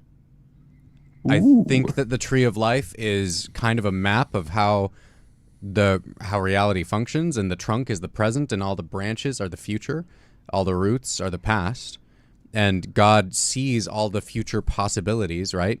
And he knows what all of those are, but we still have our free will to choose whether we'll go. Yeah, to the I was tree or talking not. about the essence of time. I don't think God could be God and free agency could exist without open theism. I guess they're connected. It sounds like you need to do an episode on this. Guys, We should this is definitely a- do an episode on No, this. this is a total red herring, guys. If you want a good debate, Jacob, you want to prove you're the best debater, you argue why all members of the church should be Democrats. If you can win that argument against Travis Anderson, you are the undisputed debate champion of the church. Boom. You're welcome. And speaking of, early bird tickets still available. Yeah.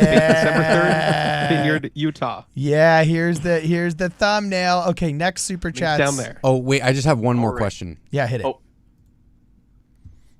What is it? Have you liked and subscribed? Yeah. Okay, continue. Can you All right, say now? Last super chat, Fidget the Crazy says apparently cinema therapy like Heretic. Cinema therapy liked Heretic and hate that. Oh, I watched their assume she take. means that she hates that. Yeah, I watched their take, and They're LDS, by the way. yeah, they did Divine Comedy. So I did an alumni show back in February, and got to meet those guys. They're really cool. Let me guess, they're woke skulled anti-Mormon ex-Mormons Yes. now, and they had to like got it into an because it's argument with one of anti-Mormon, them. right? That's the most predictably pathetic That thing is out the there. most predictable my thing in the gosh. world. Is that what they are? Can you? So did you Cardon, just Cardon, declare what they did and then simultaneously say, "Oh wow, that was super predictable. I And then totally mother- called it without ever checking." So to let see me if I guess. was right. I've never seen cinema therapy in my life. I don't know it from Rotten Tomatoes or Adam, okay? But let me guess. Because they're ex-Mormon, anti-Mormon woke scolds, No, they they're had members. to love They're members. Heretic, They're right? faithful members. Luke, tell Oh, him how they wrong he are? is. Yeah, they're faithful members. Yeah. Both of them. Okay, so then I was wrong. No, he said in an episode said, yeah, so like if you want to have sex before marriage or not, that's really up to you. Oh, And well. I'm not here to tell you anything. And the person was asking him, like, as a Latter-day Saint, what's your position on this? And so I quote tweeted and said, look, if you're like Elder Holland said, when you're always on the team, you don't take the jersey off and then put the jersey back on. And premarital sex is unequivocally against the commandments. And if he actually believes the gospel, he should believe that it's harmful to whatever There is, person engages in it, so you try to warn him against it. And so I kind of said, this is kind of a problem we have in the church sometimes. As a quote tweet, I was actually very nice. I even said, everybody does this to an extent, but I'm pointing this out. And then he just went off on me in the comments and was like trying to throw general conference talks at me, trying to tell me that you can't correct other people and that. Look, all I need to know I'm is that terrible these and divisive idiots, and- all I need to know is these morons liked Heretic. Done. Hey, Done. I think. Oh, how about this one? How What about this idiots. one? Idiots. Wait, The can other I guy say on the words or team- no? Am I And not then I'm allowed going to change Jonah's mind. Okay. So here's the deal. I have not seen the things that you're talking about, Luke. Just my personal interactions with them, and then I saw their take on Heretic. I think it's a reasonable one. From what they said, I think it's a reasonable way to interpret Heretic. I personally, from what I have seen of Heretic so far, I haven't seen the movie for myself, so I'm uninformed. But it seems to be more blanket anti-religion than they were choosing to interpret it. But I don't think that the way that they portrayed it is impossible, right? I think that their take is not a insane one, right? It's a feasible, reasonable one. And I personally kind of just want to, as aggressively as possible, interpret heretic in the most pro-Mormon way I can, right? Just like how the guy who made Fight Club wanted it to be like against violence and how bad it is, and then everyone's like, Tyler Durden's so cool. I want for people to see heretic, and instead of being like, well, religious people are idiots, they're like, dude, sister missionaries are amazing. I want that to be the takeaway. So I'm going to be a judgmental bastard right now. I Do it. pulled up these guys. Guaranteed that dude's Utah. Not this dude. I think so. Guaranteed. They That both guy are. right there. That guy, 110% Utah. That whole You say that like it's a late bad thing. 40s entrepreneur, semi-yoked. I'm 50-50 that this dude was a Cardon, door-to-door he's a salesman. director. Okay, cool, He awesome. said your business. So, dude, I like the guy. I like the guy already. You know what I'm saying? I Well, how like about the guy this? already. How about this? He was telling people they weren't good people if they didn't wear masks during COVID. He's one of Oh those guys. well, that Well, won't. hey, we've Cardon had has no wait, opinions so he on said, that. wait, so he said what? Like that, you're not a good person if you don't wear a mask. Type Then of he's thing. back in the crapper. boy. Guys, you know what I'm saying? He was Do you out not for a minute. remember all of the times I was talking about how we should probably be wearing masks too? Yeah, but I like you, and I have to. You're my co-host. I have to like here's you. my But thing. He went into like the good people wear the masks and the bad people don't type of territory. Oh, kind of like how you're doing the bad people say to wear masks. You're doing the exact same Now, thing. is that just because he was a desperate Utah trying to get clout with what he thinks are liberal Los Angelinos in order to further his career because he thinks that that's done by political co-conspiracy instead of by actually artistic creation, like all the other pathetic actors that come to Utah and throw their spirituality and their individualism under the bus in an attempt to try and get a role? Is it because he was doing that kind of regional cinema thing?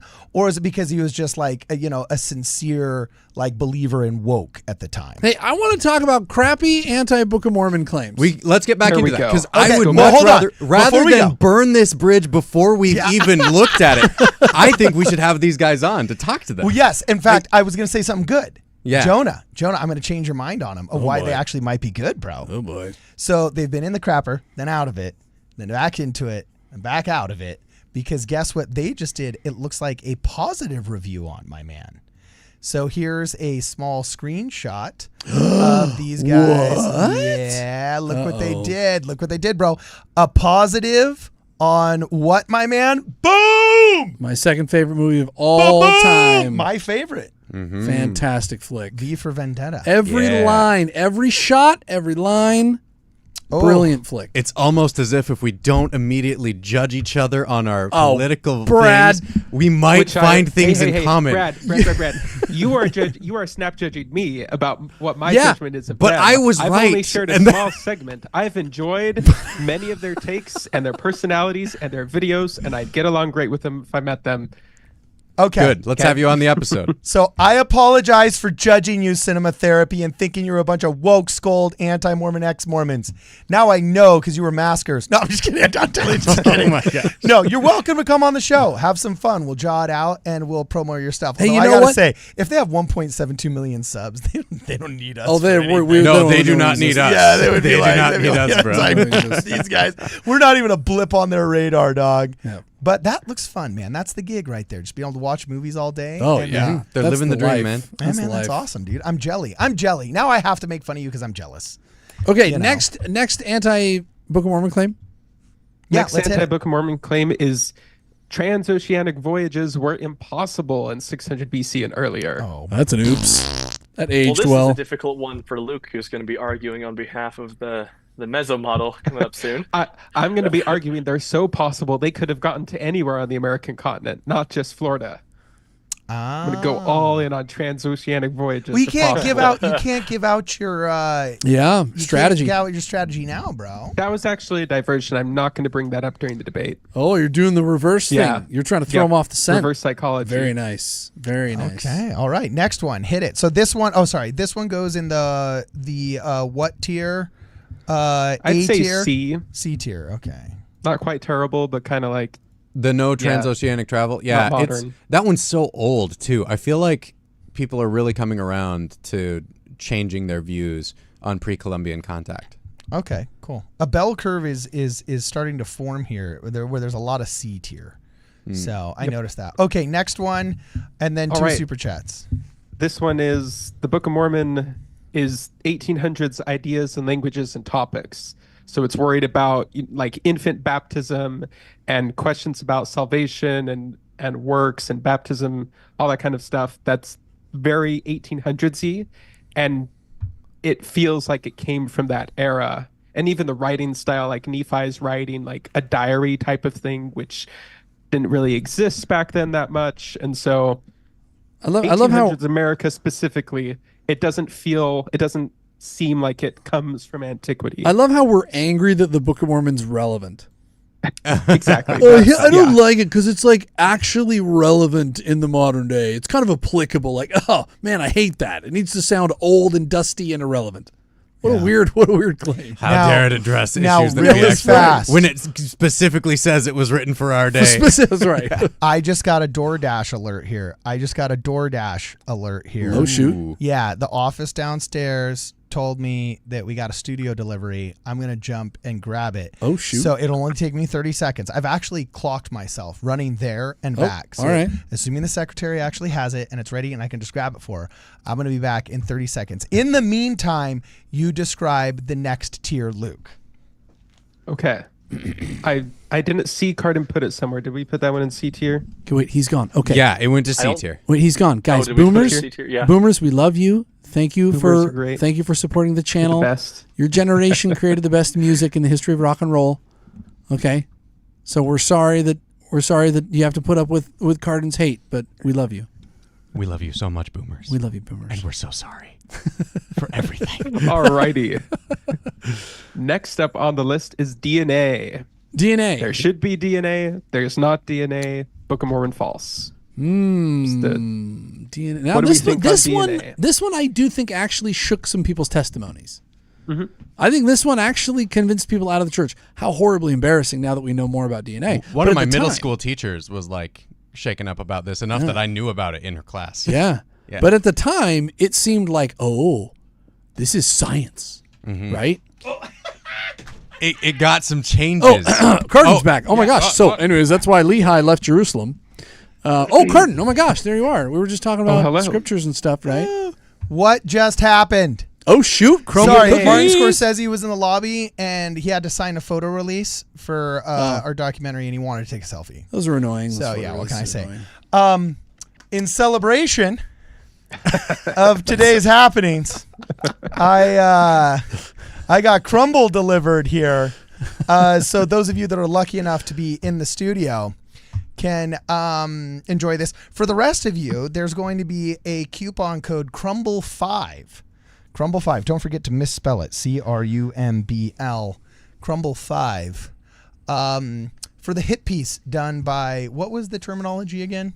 Brian Johnson. is his Brian name. Oh, there was some Johnson? other. What was the nickname? What Yeah. was the thing? What was it, Brad? Cardon. What was It it? was a tweet. vampire. It was a tweet. Vampire shapeshifter? No. No, What was no, it? what was it? I like Twilight Shifter.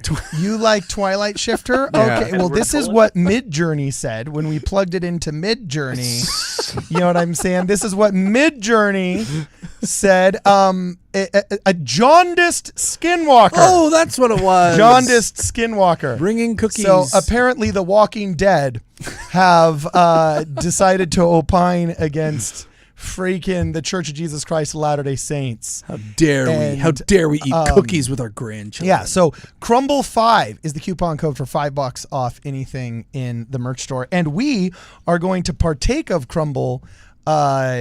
I would use the razor blade that's behind you for the merch, bro, but I got this cool little set of scissors. So right we were here. talking. Oh, you cut those Man, up. We were talking about DNA in the Book of Mormon, where that should Yeah, go. pull up the tier list, Cardon. I think that's at least Tier an list, A. Yeah, I think I would it's say A for that one. Yeah, or an S. I mean, that really did break up families. I think there are still people that I know who do not like this one, who are like, this is Yeah. solid for them.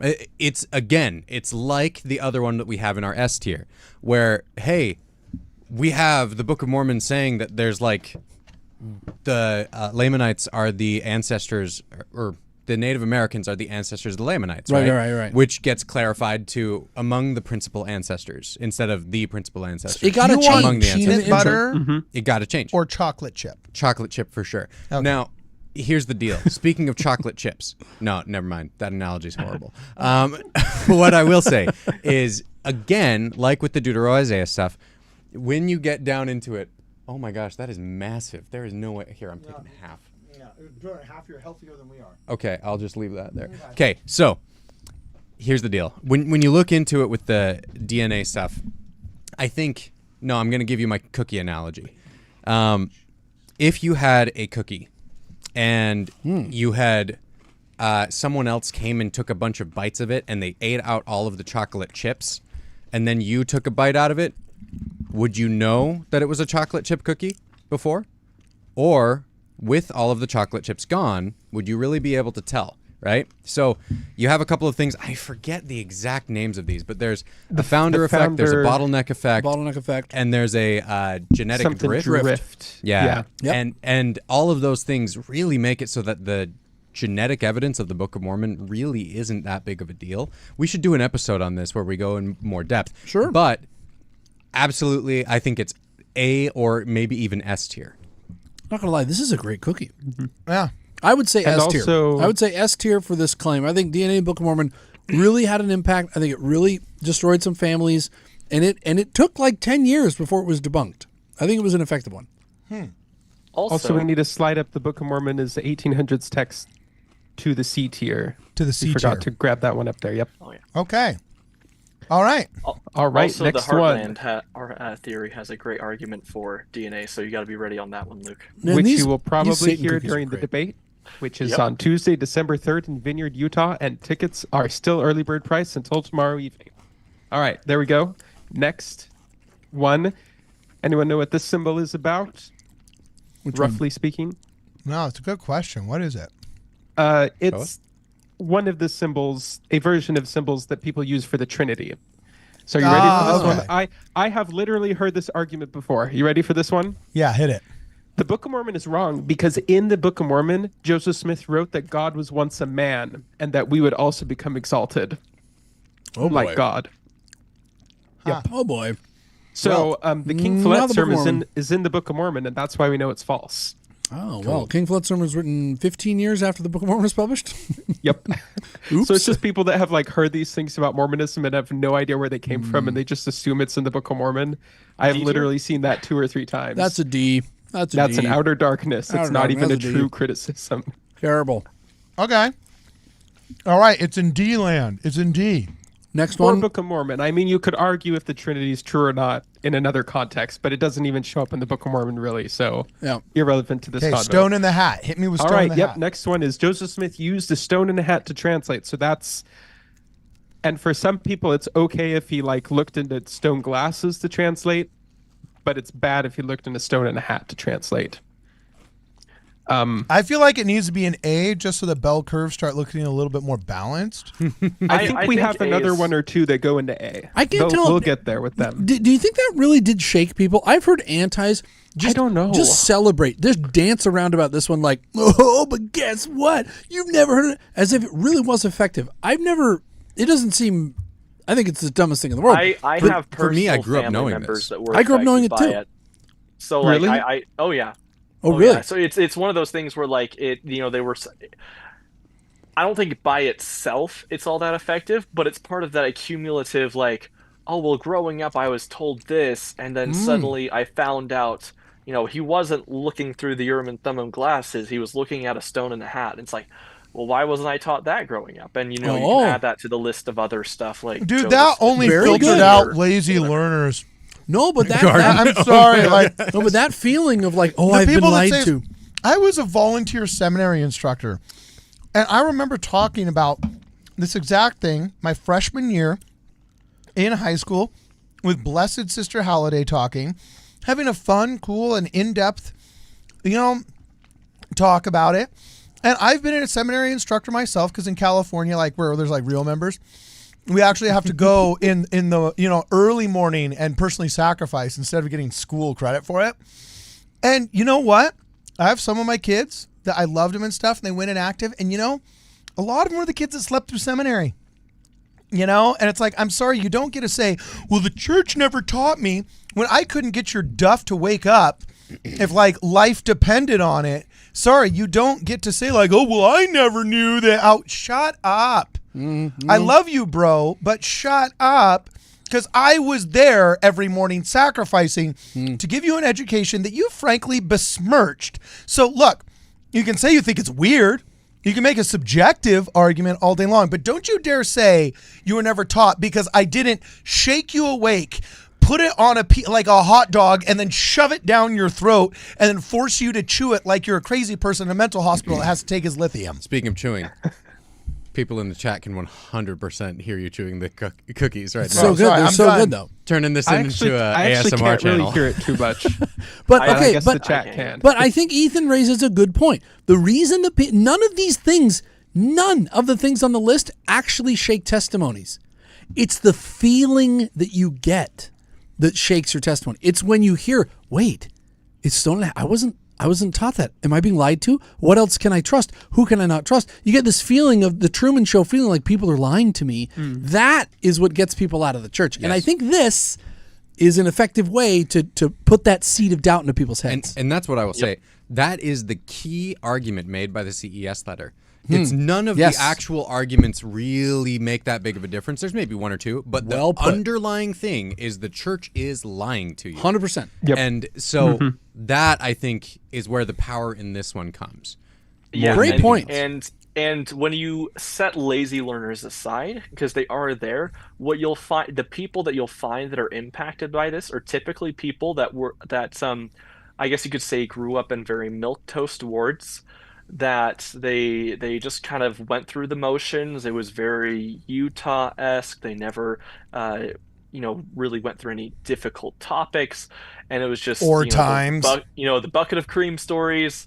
And they did all the things they were supposed to, went on a mission, came home, went to BYU, got their business degree, became a lawyer, whatever. They're just doing all the things they're supposed to, and then they have this moment where they're stressed out, they're tired, and then they hear something that they never heard before, because they were just always doing what they were supposed to do, and they were never really pushing the boundaries and of what they intellectually knew about the gospel.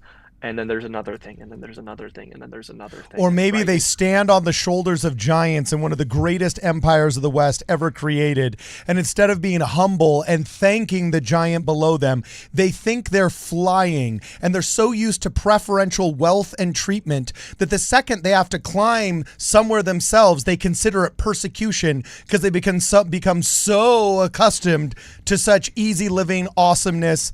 I don't know. I guess, because they've never actually had to do some really deep work on their faith before. Just to clarify, 1974 September issue of The Friend talks about translation with a stone set in a hat. 1977, also 1988 Ensign magazine, also 1993, and even Maxwell 1997 gave a talk on it. So. I'm going to argue that this goes in outer darkness tier, D tier. Okay. The way that I'm approaching this is how, what I think are good arguments, because I can't put myself in somebody else's mind. And then also, sure, it gives you this church is lying to you thing, but a lot of these other arguments is and it actually matters, the text won't fit on the plates, or Martin Harris said he saw it with spiritual eyes, or, oh, actually he included King James translation mistakes. This one's he didn't magically get the Book of Mormon revealed to him with big stone glasses where he was looking at gold things from 2,000 years ago. He actually got it by looking at a stone and a hat, and they're kind of interchangeably fantastical stories. And so for me, it's D tier. It's D tier for me personally. Okay, we got 10 more left.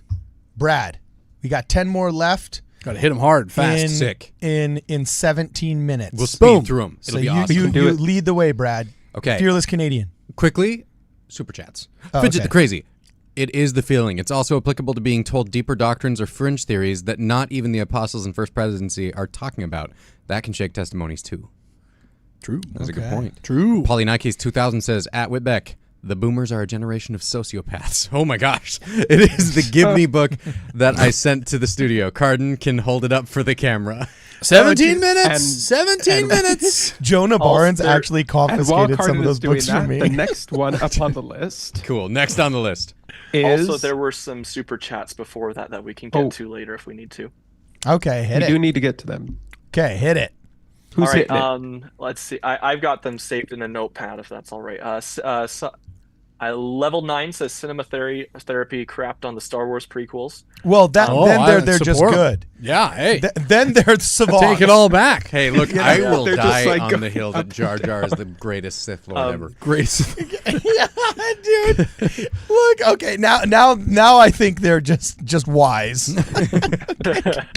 All right, and I then like the prequels. Rock Family says first apologetics class this Saturday. Hope you got my email. Oh, this Rock is the Family. perfect podcast for prep. Let me know when you are coming. That's the person that they're having an actual apologetics class in their ward, right? That's Yeah, really cool. rock on. So cool. That's really cool. Are they I'm, using Light and Truth Letter?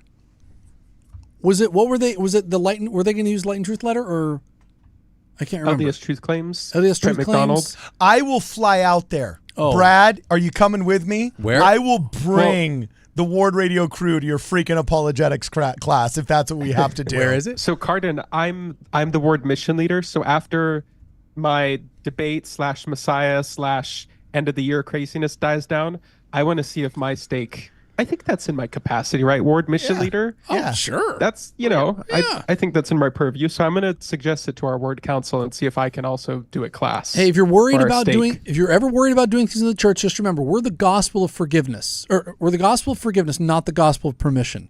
Just do you it. go. Just do it. Yeah. Ask forgiveness later. Yeah, we'll give you a manual. Actually, the manual's a Light and Truth And then it letter will for be now. official.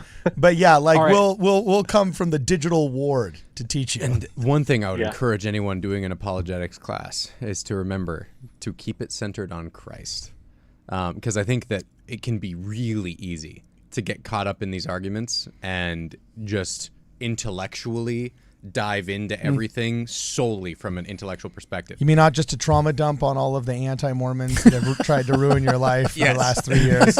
Yes. Okay. Don't All do right. it. And Okay, I would that's say what you're- never get in a position where you're replacing your study of the scriptures with study of apologetic things. That's a very good true. point. That's a very good point. Ensure that you keep your scripture study going and add in a little bit of apologetics research as part of it, but only supplement it. Make sure that you're staying centered on Christ. Okay. I think that should be your first general conference talk, Brad. Oh my gosh. Just Look like at tuck this that away beard. It's not somewhere. happening. I like it. Hey, Is that all actually, the super chats or? no, There's keep some going. more. Okay. Austin Fife says, "Save me, Hey. cookie dogs." All right. You got it, Charlotte Austin. Barnes says, "Quick, someone give Jonah a glass of milk, or he is going to choke and die." It's true. I can never have cookies without milk. She's right. She's Milk right. makes them so Yes. much better. Yeah. And then Danny Gray says, "Seriously looking forward to Stake President Ellis's 3-hour episode rant for the bucket of cream story during next year's Come Follow Me." Which I guess he's 'cause next spoiling year's it for you. DNC. It's in there. Oh, it's in there. Here we In go. April. We need a so we've got special some episode. We will do a come follow me on that chapter Yes. if we have to. Yes. And Oh, I will also- be tied and bound and gagged like Homer in the Iliad. Oh, wait, no, it wasn't Homer. Who was Odysseus? Odysseus. Like With the sirens. Odysseus on the mast, going through the sirens, all like. Okay. Next. And then lastly, we got Further Light and Knowledge again, saying, "What would the top 3 topics for an apologetics class would you recommend?" You have to start by talking about what the worldview is. Yes, I So was going how to do say we that. How do we approach things, and what are the different kinds of knowledge? And then the next thing you do is build the Latter-day Saint case. And then the third thing you do is address the claims made against that case. And depending on how big the class is, you decide how much into depth you want to go on each of those 3 steps. But that's the way that you've got to approach it. I was going to say worldview. Yeah. Because Yeah. that's the thing that takes people out of church. And Worldview. Jeffrey Thane has an amazing talk at Fair on worldview. So good. I believe it's called The Waters in Which We Swim. And it's a very, very well done talk on worldview specifically. And I think anyone interested in apologetics should look at that first. I would start by making ad hominem attacks and using explicatives on those that hate us. Well, that is in what we order did. to vilify and to other. Wait, that's not what Dr. Thane did? At Fair? Okay.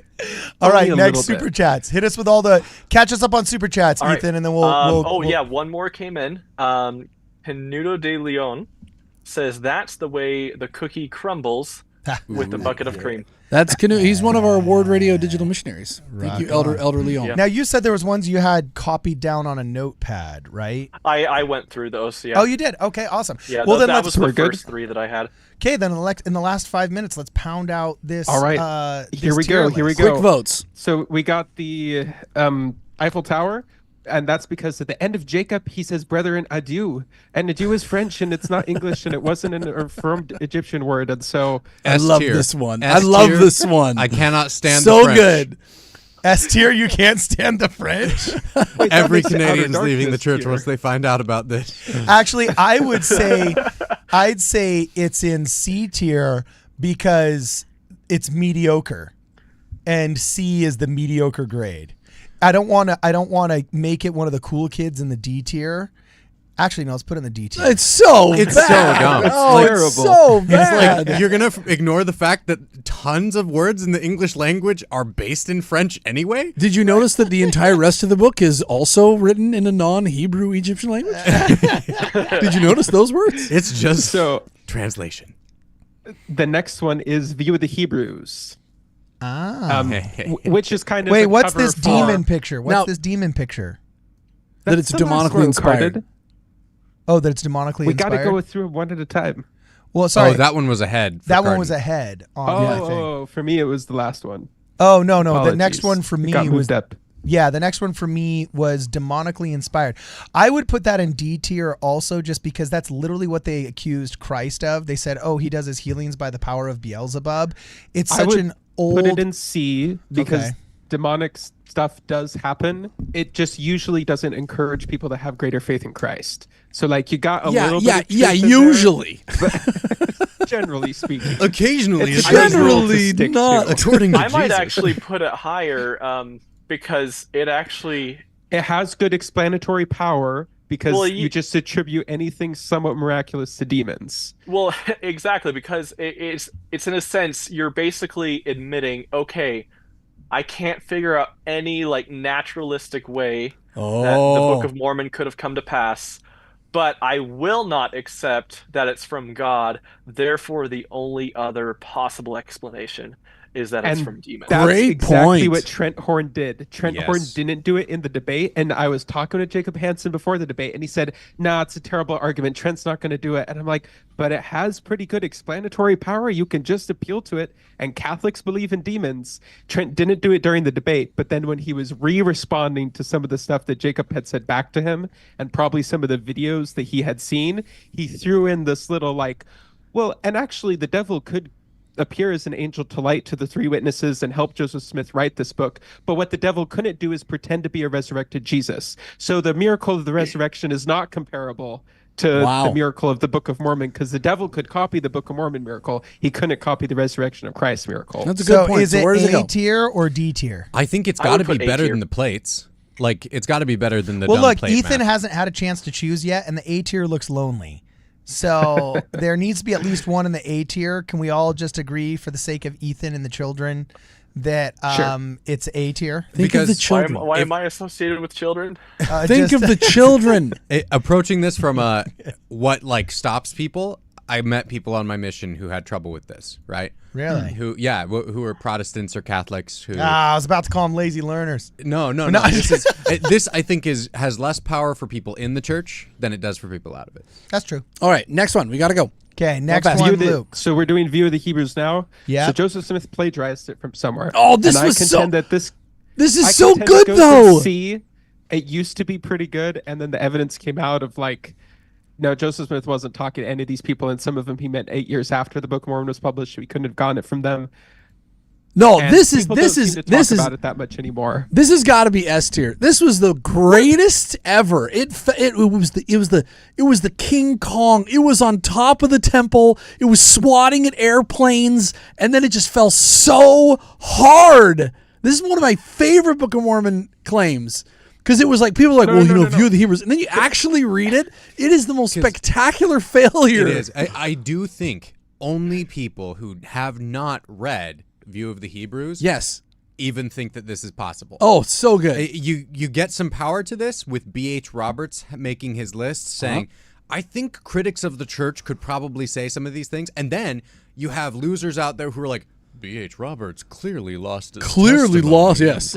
He was faking it until he died. It's like, no, guys, he like on his deathbed is still saying that he believes in the Book of Mormon. So I say because of some of the obfuscation that people have, you could put it higher in the list, even though I think this one falls apart when you read it. This was one of the things for me. When I started reading the CES letter, I started reading View of the Hebrews. Like, is there anything to this? I started reading through it, and I'm like, oh my gosh, there is nothing to this. This is not even close. Yeah, so where is it? Is it S tier, A tier, B tier, C tier, or D tier? Which I one? say it's C tier. Well, Brad, you get a I will C bow tier. to Luke on C tier. On C tier. Yeah. Okay, it's C tier. Here we go. All right.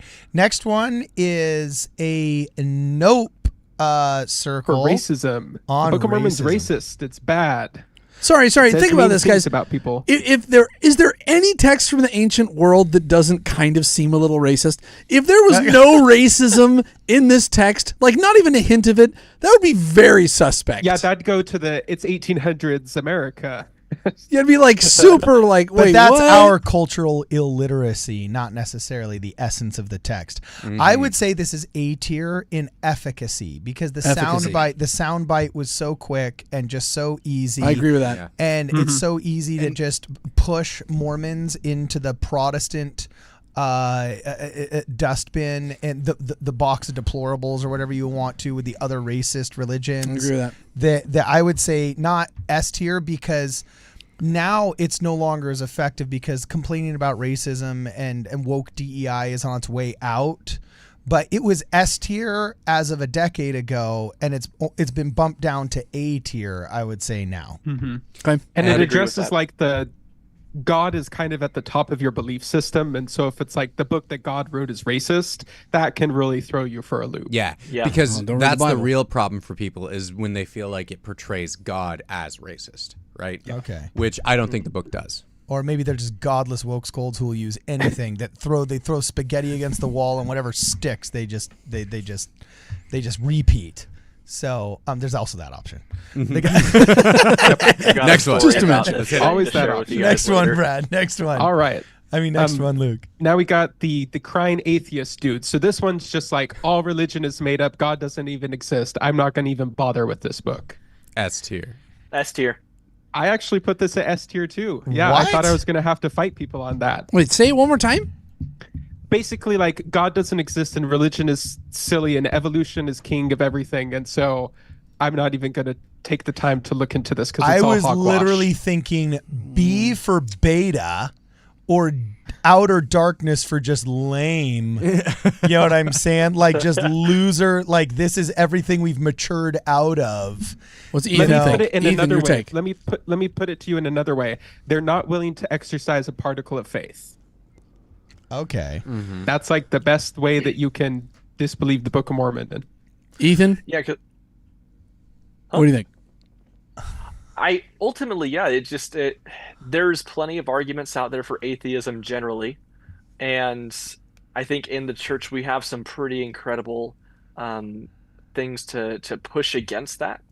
But just like Lucas saying, if you're not willing to exercise faith, you're never going to see it. And it's a phenomenon that I've seen with a lot of people, right? And I think it goes back to Alma 32 and the idea that as you choose to have faith, then God will grant you knowledge. And as you I don't know if choose any of you never to have noticed exercise this. it at all, you can keep saying it never happens. Yeah. Exactly, because a lot of these people, even people that have left the church, it seems like sometimes they forget what the church actually teaches and they treat the church as if it's like some evangelical group that just says everyone's going to hell. It seems like they have like this memory loss. And so I think that thing applies here. If people aren't willing to exercise faith, God's never going to give them that knowledge because why would he? He doesn't want that to stand as a witness against them. If I were to summarize this argument, it goes a little something like this. If God, why sad? Yes. Checkmate. Checkmate. Okay, so here's what we're going to do. That's a Don't gross ever say misrepresentation of their actual position. okay. But So don't ever say I don't give you anything, Ethan and Luke and Brad, because I was about to create a new tier for P under pathetic and stick this Wojak loser down there and P for pathetic. But fine, I'll stick it in D for outer darkness for you. Oh wait, no. S. No, S. We You were wanted saying S S. tier. Oh, Yeah, sorry, yeah, S All the way tier. at the top. There's a significant group of people out there for whom logic and reason and the ability to prove things is very, very important to them. No, And but Jay no, just it's Hansen not, backs because if us they up on were, this. they would understand that there's a bell curve, and these people that worship science don't realize how fallible and stupid and how much guesswork is actually in it. yeah, true. Like these people that try and say like, I'm sorry, but I'm just one of those people that needs proof. Shut up. No, you don't. You operate 99% of your decisions in life without proof. Don't give me that crap. You know, so like I'm sorry, I don't take this self-congratulatory pride masquerading as skepticism. I think that it has a little bit more to do with over prioritizing intellectualism in our society and de-emphasizing spirituality. Or how And- about they're just such losers that know they're not intellectual, that they try and hide behind people they think are. And the only reason that they think they are is because they have big followings on Facebook with names like science in front of it. Okay, well, I'll say if some of them are ranked higher because efficacy, I think this one gets S tier because of popularity. Yeah. I think this is probably Yeah. the most ubiquitous and in terms of number of people who share in this, that this is their obstacle. I think this is. By the way, way I up apologize for interrupting you, Brad. I was really angry at that. It's okay. I totally get it. I get it. It's all good. I was just All right, really... should we move on to the next one? Yeah. The thing is, Next like one. each of these things is a whole episode topic. We should do So- them. We should do all Oh, of this them. one And we're we actually have doing. done many of them. We've done many of these. I accidentally, I'm realizing now I kind of made two of the same category, but the swords and the horses. The swords and the horses really should just be one thing, which is like the anachronism type of Anachronism, thing. yeah. I say There shouldn't be horses- swords, there shouldn't be horses. There Horses shouldn't be S tier. metalworking. S tier. Horses, it's marketing gold. Easy really to is. say. It is. One word. Well, there weren't horses. Book of Mormon says there were horses. Slam dunk. Conversation's over. Excellent anti-Mormon claim. Totally false. And when you we're would going to not talk about that. But believe the number of I'm times gonna I've had people say that. I legit had an investigator on my mission yes, drop because of horses Yes. in the Book of Mormon. This is a real thing Yeah. that people So have I'm struggled going with. to argue that this is A, only because horses show up like only 2 or so times. These other S tier ones that we've put in here are like, God doesn't exist, which is kind of like a sweeping against the whole Book of Mormon, or like the DNA, they couldn't have even been here. Yeah. Or like he just copied the whole thing from the Bible. So like those are kind of more sweeping. Yeah. They tear the whole book down. Horses are like, oh man, there's not horses. But they're only mentioned like 3 times, so maybe it gets a pass. So I would say A for the anachronism. Fascinatingly, they're never being used as cavalry, right? There's Yes. interesting nuance Sure. to the way that horses are presented in the Book of Mormon. Same with swords. Like, we don't know what's going on. Also, just want to throw this out there. Sheep, the flocks that Ammon's guarding, never says they're sheep. never says they're sheep. I like to think they're turkeys. Turkeys. Happy Thanksgiving, everybody. Yeah. So I'm putting this. Let's do this. Horses, I think, deserves a higher anachronism tier than swords, because the swords was kind of too much of a techie talk, whereas horses, that's much easier to describe to a layman. So we'll put horses in A tier and then swords acronym in B tier. Okay, Does cool. that sound fair? Can I we like put that. horses higher than demons? Yes, I like that. yeah, Move it to sure. the Wait. left. Aren't- Yeah, Horse move to the left. supremacy for the There A we tier. are. There we are. Boom. Okay, next. Right. Where's next. the demons at in yours? In the middle Okay, of okay. A tier. Got it. Indiana All right. Jones is next. Yes, Okay. Indiana Jones, meaning we haven't found any archaeological sites that say they're the city of Zarahemla, or like people are arguing over what map to use for the Book of Mormon. And Lake, so of, it's Lake not of Fire true. and Brimstone. Stupidest claim ever. It's so easy to disprove, because when you all of a sudden start showing the archaeological evidences for how the Book of Mormon could have been true, and you know more than the people that simply just say, oh, there's no evidence for it. That's when the people that left the church because they said they felt lied to realized that the people lying to them were the ones that said there was no evidence. Hey, Yeah. cookie analogy time. Hit it. So, archaeological sites. I am going to take a bite of this cookie, demonstrating for you just how much digging we've done in the Americas to understand what's going on archaeologically. I can now conclude, because I got no chocolate chips, this is clearly a sugar cookie. Let's not forget the fact that the Spanish came through and stole all the chocolate chips, and so did all the farmers and the Europeans who Brad, moved in before us. Now take a bite of the cookie representing how much of what should be in the old world we've actually found and matched up with Oh, geez. archaeology. You choked to death. Yep. Yeah, right. Yeah, the whole thing. We've That's eaten funny. that entire cookie. All over right, there. the last two. We've got a shamrock, so All right. Lucky Charms. Yes, And the processed shamrock. So food. basically, whenever there's something that you can't really seem to explain, say like, well, he could have guessed that, which is what Trent did. He was like, Nahum's only 3 letters. Like, somebody can guess 3 letters. It's not impossible to guess 3 letters. Oh, that's so weak. I say Like, D. is he First of all, that's unaware- reactionary. Is he unaware of abjads and how they just don't include consonants? Like, come on, bro. First of all, Like, that's reactionary. So that's on the defensive. That's not even offensive to the Book of Mormon. That's defensive. I say that's OD. That's Lake of Fire and Brimstone. Okay. I Definite agree. D. That's when they're running. They don't know what else to say, and so they just have to say something to try to get out of it. Yep. Okay, last Yeah, one. And that kind of goes for all of it. Like, how did Joseph write such a huge long book off of memory? It's like, well, sometimes people can do that. So like Joseph Smith could. It's like, no, not really. Yeah, super lame. All right, the last one is Wait. the We got a hypnotism drum roll. circle. We got a drum roll. Drum roll. This is the big one. Yeah, it's the big Drum one. roll. What is it? Tell us The what it is. last Tell us what one it is. is Badoom. you don't believe because of evidence. You just believe because of warm, fuzzy feelings that you think it's true because you prayed one time. Oh, you're So none brainwashed. of the evidence you bring up even matters. It's just all about the fuzzy feeling. Or you're brainwashed and you're just emotionally reacting. thou art a cultist. I find this one so hard. Boy, they really go hard on this one, and it's just the most ineffective for me. I think it's the dumbest. but they really hit it frequently. I don't know. Look, I'll tell you, I'm going to put it in D tier.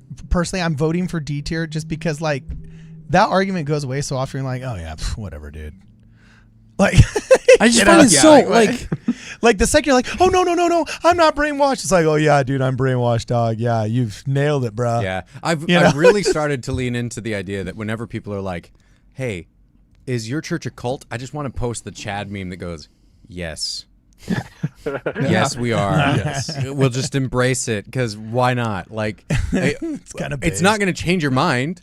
No matter Yeah. how much I try to tell you that I think the term cult is mostly code for a religion I don't like, people won't care. You know, if they're accusing us of being in a cult, I think they've made up their minds. Hey, and look what we just did here. If we take Wojak where he belongs to P for pathetic, we've made a perfect little step. Perfect. Whoa. It's a Look sign. at that. Yeah, It's a sign. But he was up here in A tier. So we'll keep him in A tier. But there we are. So have we just effectively made a roadmap and helped all of the anti-Mormons by basically telling them, hey guys, if you want to go after the church, you got to do these S tier right. arguments first. Yeah. That's how you do it. Or are we playing So- 3D chess? Oh. Do Book of Mormon, do DNA, I'm an atheist, so nothing Nihilism. matters. It's definitely not true anyway. Uh-huh. And then if you want to, you can get into like, it was demons in the Book of Mormon's racist and swords and horses are not there. Leave all the Excellent other work, stuff. Luke. Don't anything B to D, don't even worry about it. Just get rid of that out of your vocabulary. So we've got the last, actually we're 2 minutes and 5 seconds in Wait, overtime. we're missing an argument. Oh, what?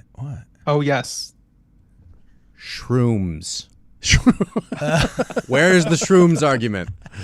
I knew I was missing something. True. Download Yeah, a that's a picture of miss. Joe Rogan You missed that right one, now. Luke. I think, no, that's here. We've got the whirly. Oh, the like, psychedelic. the Yeah. psychedelic Well, no, thing. that's That's like the cult one. Yeah, that's like where did the Book of Mormon come from? What do you There's think people who cults do?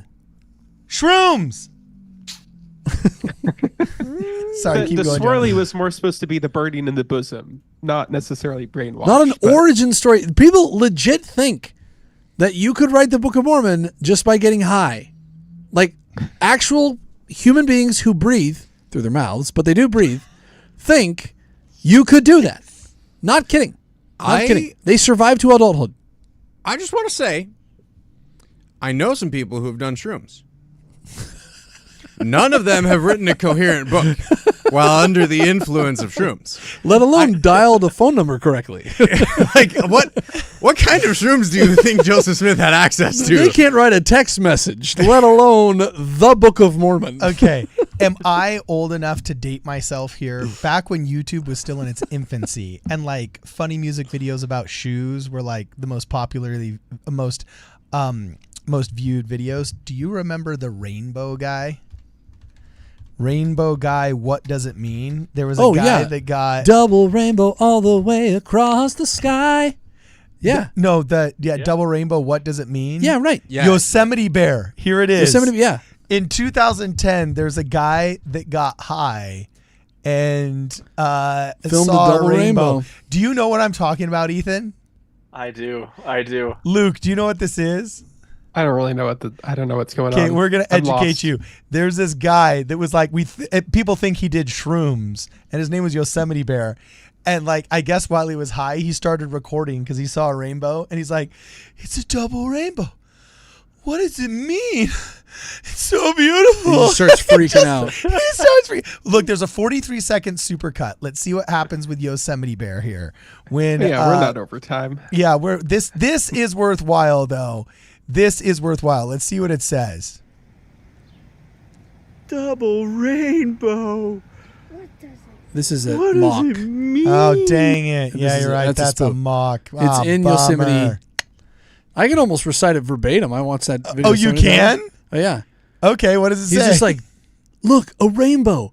It's a double rainbow all the way across the sky. And then he just goes, whoa, whoa. And he gets really excited. And then he's like, what does it mean? And then he starts to cry. It's fantastic. It's excellent. Honestly, it makes me happy to be alive. I watched that video and I'm like, yeah, dude. Yeah, dude. It's like, yeah, bro, you get it, Yeah. man. Oh, there you go. There it is. Okay, Yeah. so here's the double 51 rainbow. million views. 51 Whoa, million that's a views. full rainbow. All Okay, the wait, way. here we go. Full rainbow. Whoa, that's a full rainbow. All the way. Double rainbow. Oh my god. It's a double rainbow all the way. Whoa, that's so intense. Whoa, man. Just wait for it. Whoa. Whoa. Whoa! Oh my god! Oh my god! Oh, my god! Woo! Oh! Wow! Woo! Yeah! And he starts crying. Oh my god! Look at that! It's starting to even look like a triple rainbow. Oh my god! Where does he say, what does it mean? On. Double Later. rainbow How all long the is way this video? across the Sky. sky. Oh my god! So intense. So now he's crying. Oh my god! I bet that little spike is what is in God!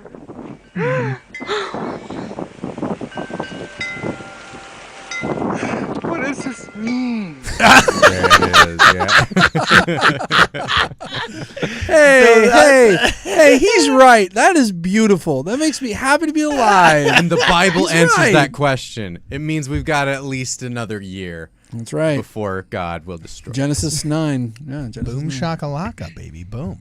So, okay, guys. So, We got some super chats. let's hit the super chats, and also everybody in the chat, let us know, where do you like our rankings? After all was said and done, do you feel that our tier rankings were indeed accurate and correct with this like downward slope here with the pathetic Wojak guy on the top? And I would say, in the comments, tell us, which of these do you disagree with most? Like, if you had like one hill that you've got to die on that you're like, this one has to change, which one is it? Tell us in the comments. Yeah, good call. Good call. And the Discord, the Word Radio episode reaction Discord, has the link to this in it, so you can go and fill it out yourself and screenshot and post it there. Okay. So I'm rock interested on. what people think about this. Okay, so who's reading super chats? Brad, Ethan, who's got it? Ethan's got it. Ethan's got it. All okay. right. So we've got Benjamin Deman says, "Amen. It was an enlightening day when I realized how much faith and trust science needs to work." Amen. And I agreed. I actually had a debate with a retired philosophy professor on my mission, and You it told was- me about that. yeah, And you yeah, it blew was- his mind, right? It did. What did you ask him? Well, it was of whether or not any idea requires some initial spark of belief, and I pointed him towards Euclid's propositions, saying like, back when you would go to like the original Greek logical works, Euclid he said, okay, we have to agree upon some ideas before we can move forward with this logic, basically. And this philosophy professor was like, no, that's not in there. I have the book. I'll go get it. And he goes and he opens it and he kind of reads for a second, and he pauses and he shuts it. He says, "Oh, okay." And then he just kind of like hurried and wrapped up the conversation. Got him! Let's Nice. move on. Let's move on. Got him. Prideful Anthony-style. beta. Prideful Yep, and Charles then he Anthony asked us to Beta. help him with some stuff, and so we tried to. But anyways, next we've got Zevix Zybes says, I literally just released a rap song based on evidences of the Book of Mormon and Rod Meldrum's research on my channel.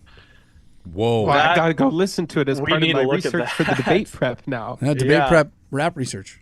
Yeah, debate from $15 early bird special. And then lastly, at least, let's see, are there any more? I've got Polly Nike says, what tier is the Chat GPT translations of the Book of Mormon in? That's a whole nother episode Yeah. of different All right, yep, scriptures and that's all of them. translations. That's all. No, that one's covered by demons. Because as we've Because Yes, ChatGPT yes, is yes. gone over before, yeah. Yep. That's funny. All right, so those are all the super chats? We did it. And that gets us caught up. Okay, guys. Well, check this out. If you guys want to support the channel, please check us out on Venmo or on Zelle. We're going to put one last shout in. American versus Heartlander debate. Two friends of mine, Rod Meldrum and Luke Hansen, are going to have a very fun and friendly debate. They're going to go hard in the paint, but just no fouls because I'm going to be moderating this. Two I'm trying friends to- enter, one friend leaves. Yeah, I'm trying to get Jonah Barnes to moderate this. Oh, man. You know what I'm saying? I'm trying to get Jonah Barnes to moderate it because I found out the other day that he has a slightly different geographic disposition to me on this matter. You I'm know a what pacifist. saying? I'm a pacifist. You're a I don't- pacifist. I Oh, can't so moderate it a might be war. Interesting. I have to tell you. Hold on. Are you going to be there, Jonah, or is Cardon just saying stuff? Well, I mean, I don't know. I mean, Huh? Okay, so here's so the maybe deal. Jonah will appear. I Brad? I thought, I was very surprised, guys, by when I announced this in our group thread. I was very surprised with the diversity of opinions inside of our thread. I didn't know we had like bona fide Heartlanders and like bona fide committed Mesoamerican people, and they went at each other hard in the group thread, like enough that I was like, "Oh, dude, whoa, okay, this better not translate on stage, man." You know what I'm saying?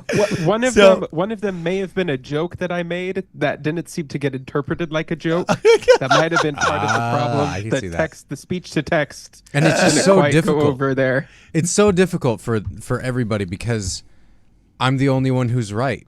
Yeah, exactly. such a geek. Yes. Yeah. Are you Such going to a be there, Brad? So anyway, it's Are going to you be a going to ton be of at the fun. debate, Brad? What? Yeah, of course. Are you going to be at the Oh debate? heck yeah! If I'm Oh, look at available, that. yeah. So I'll be there. Cardon will be there. Brad will be there. Yeah, we got all some gotta other be there. surprise People- people there. People pay money and tickets to meet us. You know what I'm Ethan's saying? probably going to be there. Let me see. Yeah, I will Also, for sure be. yeah, I should be there. also, I know this is a bit of a long shot, and most people have probably stopped listening by this point. But if you are interested, I am planning to go to the March for Life, the National March for Life in Washington, D.C. on January 24th.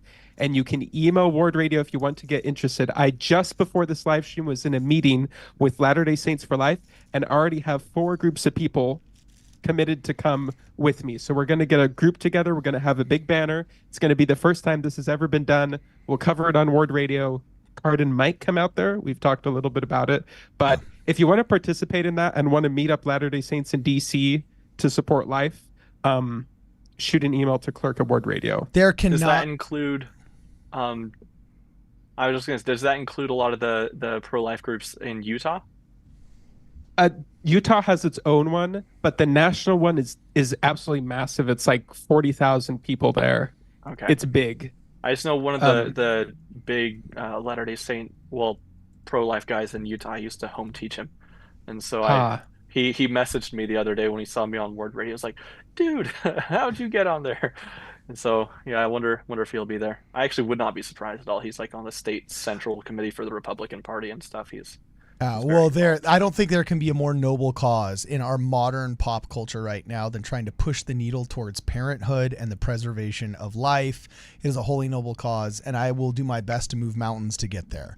So, yes, let's talk about that after this live stream, Luke. So other than that, anything we missed before we go? Anything we've missed, my friends? Nothing? Book is true. The book is true? I think we just need to do another tier list like this of arguments for the Book of Mormon. Ooh. And rank those. That's a good idea. Okay. Mesoamerica and Heartland will be on there. Okay, awesome.